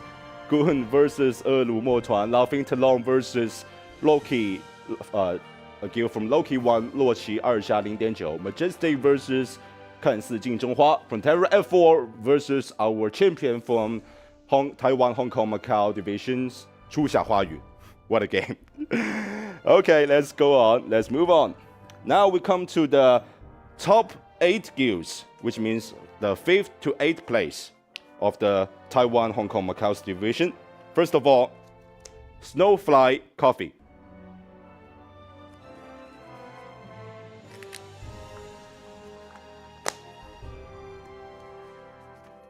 Next one, 新传组.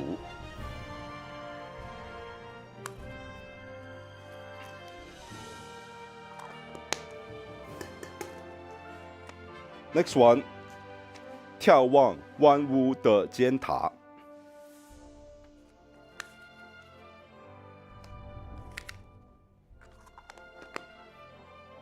Oh, sorry. Because I dropped it, I have to show you guys again. I'm sorry. Yeah, 眺望万物的尖塔。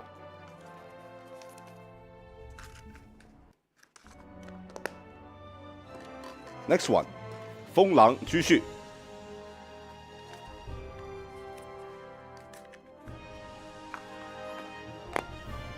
Okay, let's begin. Let me be the bad guy.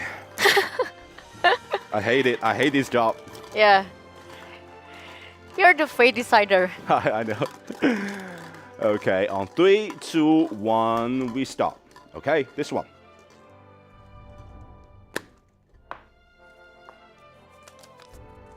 Snowfly coffee.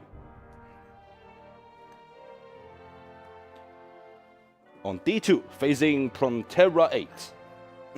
Okay, let's go on. On 3 and 2 and 1. Okay.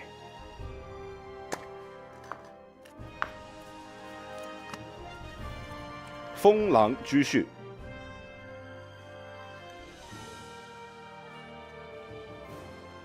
On C2. On C2 facing cold. So who will face our champion and runner-ups of the Southeast Asia? Let's wait and see.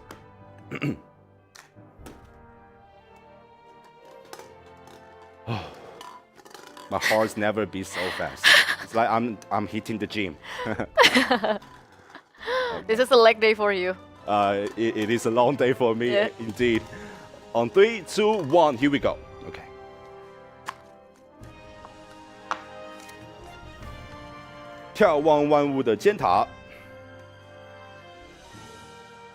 Will be placed on Group B, B2, facing Rice.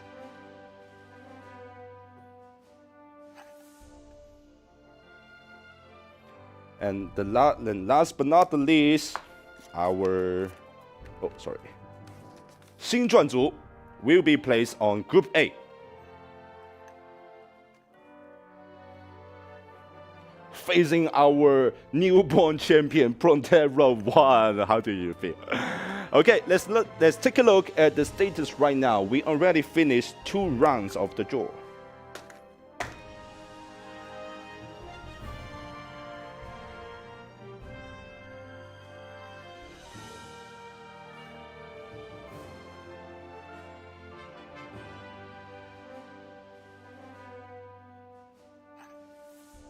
Okay, let's move on. Now we're going for the 3rd round of the draw. We're going to introduce the top 16 guilds, which is the 9th to 16th place of the Southeast Asia area. First of all, Soul Society.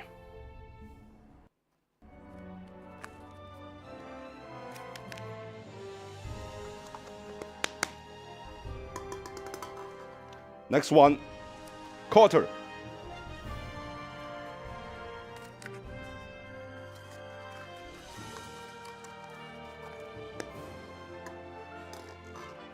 Next one, Anonymous.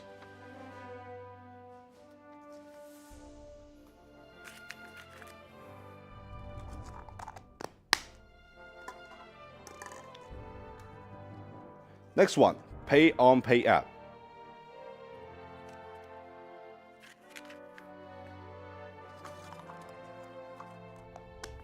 Oops, I ran out of the balls. Guys, wait a minute.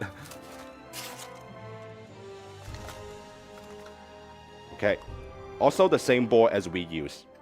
Next one, the next guild is Niva.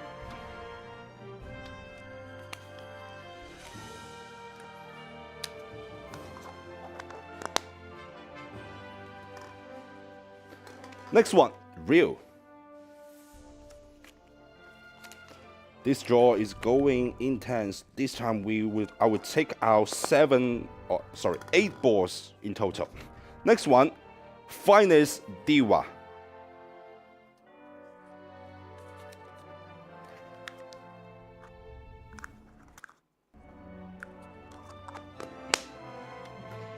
I need one more. And last but not the least, Trinity.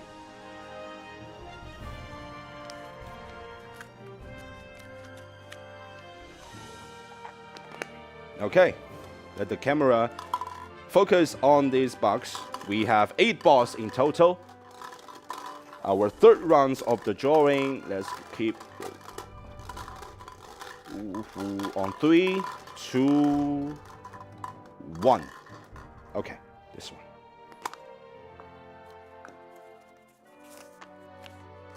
Trinity.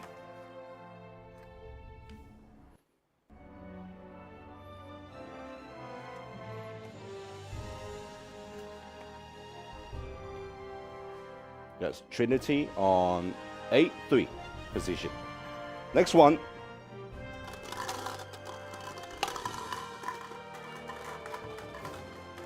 There you go.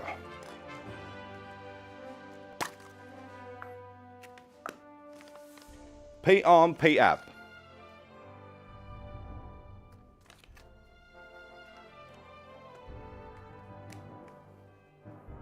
On Group B, B3 position. Next one. Finest Diva.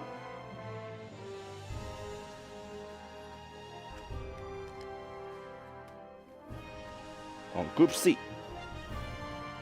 And now let's take a look at D3, who's gonna be on 3, 2, and 1.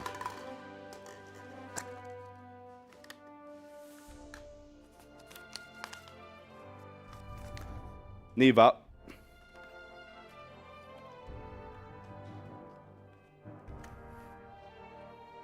On Group D. Okay, let's take a look at the status right now.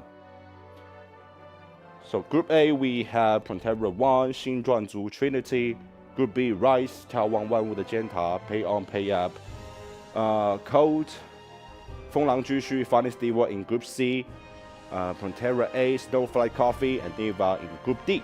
I'm gonna introduce the other 4 groups situations later. Actually, at that moment, I feel like I'm the Father Christmas. Except I don't know whether I bring surprise or some bad news. I don't know. But it's not up to me. Okay. Okay, let's move on. The last 4 balls of the third round. There you go. Soul Society.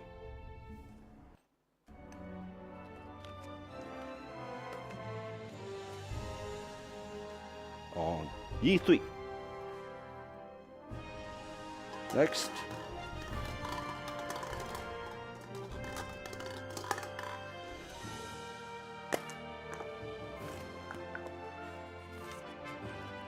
Quarter.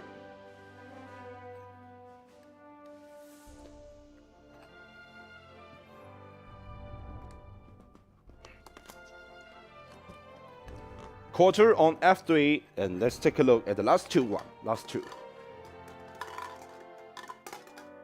Left hand or right hand? I'll say right hand. Okay.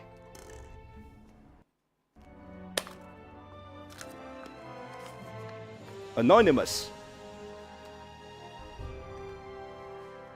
On Group G, which also means that real will be placed on G3. Exactly, real.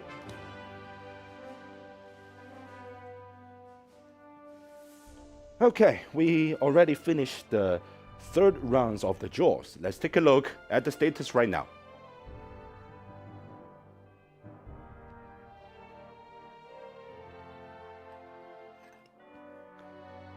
Since I already introduced the status from Group A to Group D, let's talk about Group E. Gun, 恶鲁墨团 Soul Society. Group F, Laughing Talon 洛奇2加 0.9 and Quarter. Group G, Majestic 疑似镜中看似镜中花 Anonymous and Group H, Prontera F4 初夏花鱼 and Real.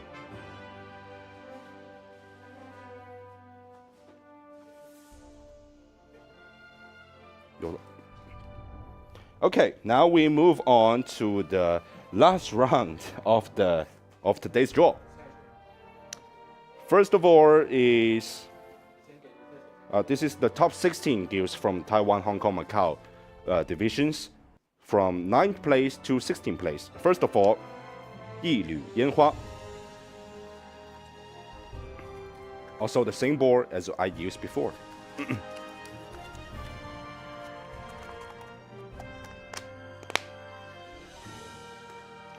Next one, 早安山丘.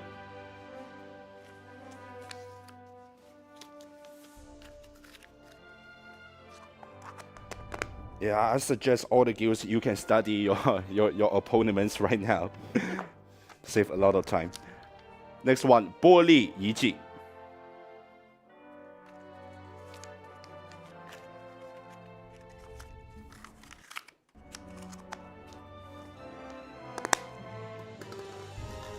Next, 星星灵舍.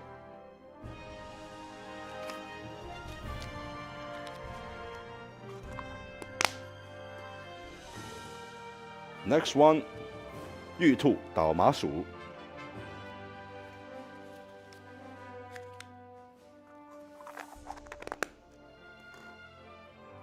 Next, 烟雨楼阁一人醉.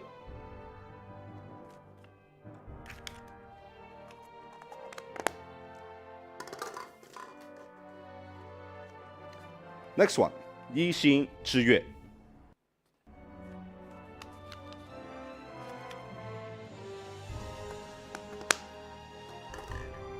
And last but not the least, 仲夏墨花.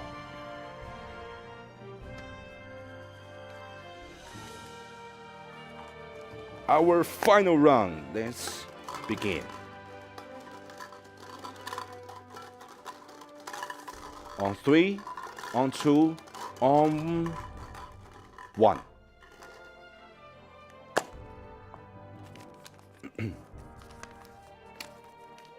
Zao An Shanqiu.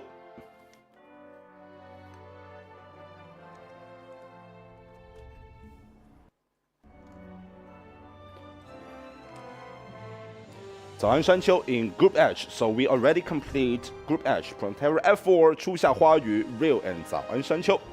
Next. Oh, sorry, I didn't.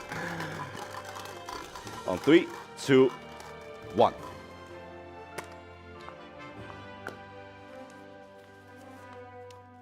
Yi Xin Zhi Yue.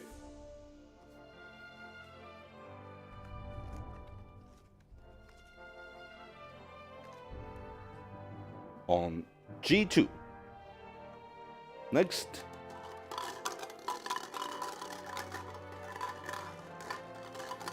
Actually, by the way, if you want your team to place in certain situation, you can tell us. Maybe the magic will work. I don't know. Maybe. Maybe it helps. On 3, 2, 1. Here we go.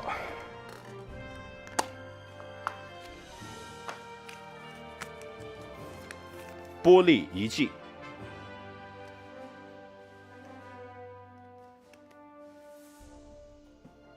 On F4. So now we're gonna decide the E4 on 3, 2, 1.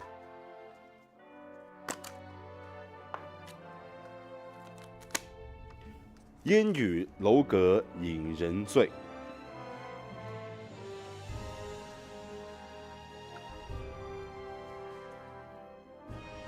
On E4.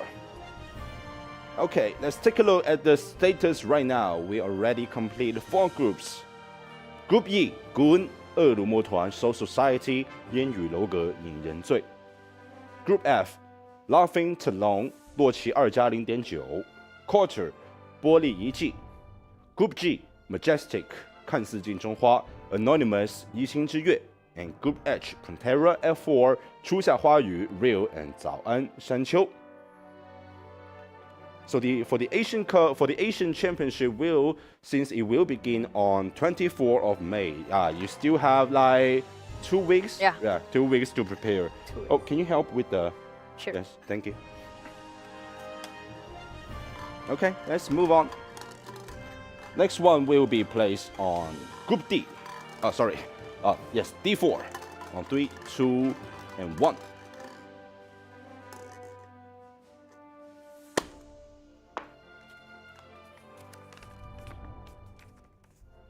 玉兔倒麻薯。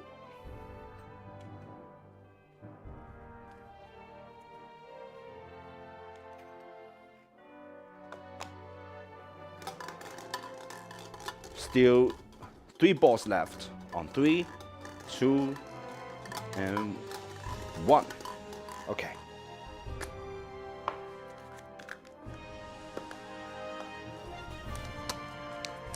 星星邻舍。On Group C. So we still have 2 guilds, 仲夏墨花 and 一缕烟花. Also ends with the word flower. That's beautiful. Left hand or right hand? I'm gonna switch. Okay, I say left hand this time.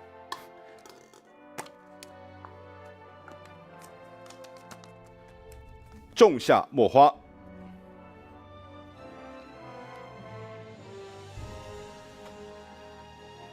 Which also means our final call. 一缕烟花 will be placed on Group A.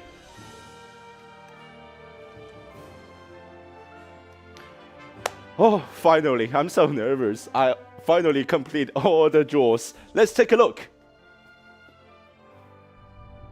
Group A, Plantera 1, 星钻组 Trinity 一缕烟花. Group B, Rice, 眺望万物的尖塔 Pay on Pay Up, 仲夏墨花.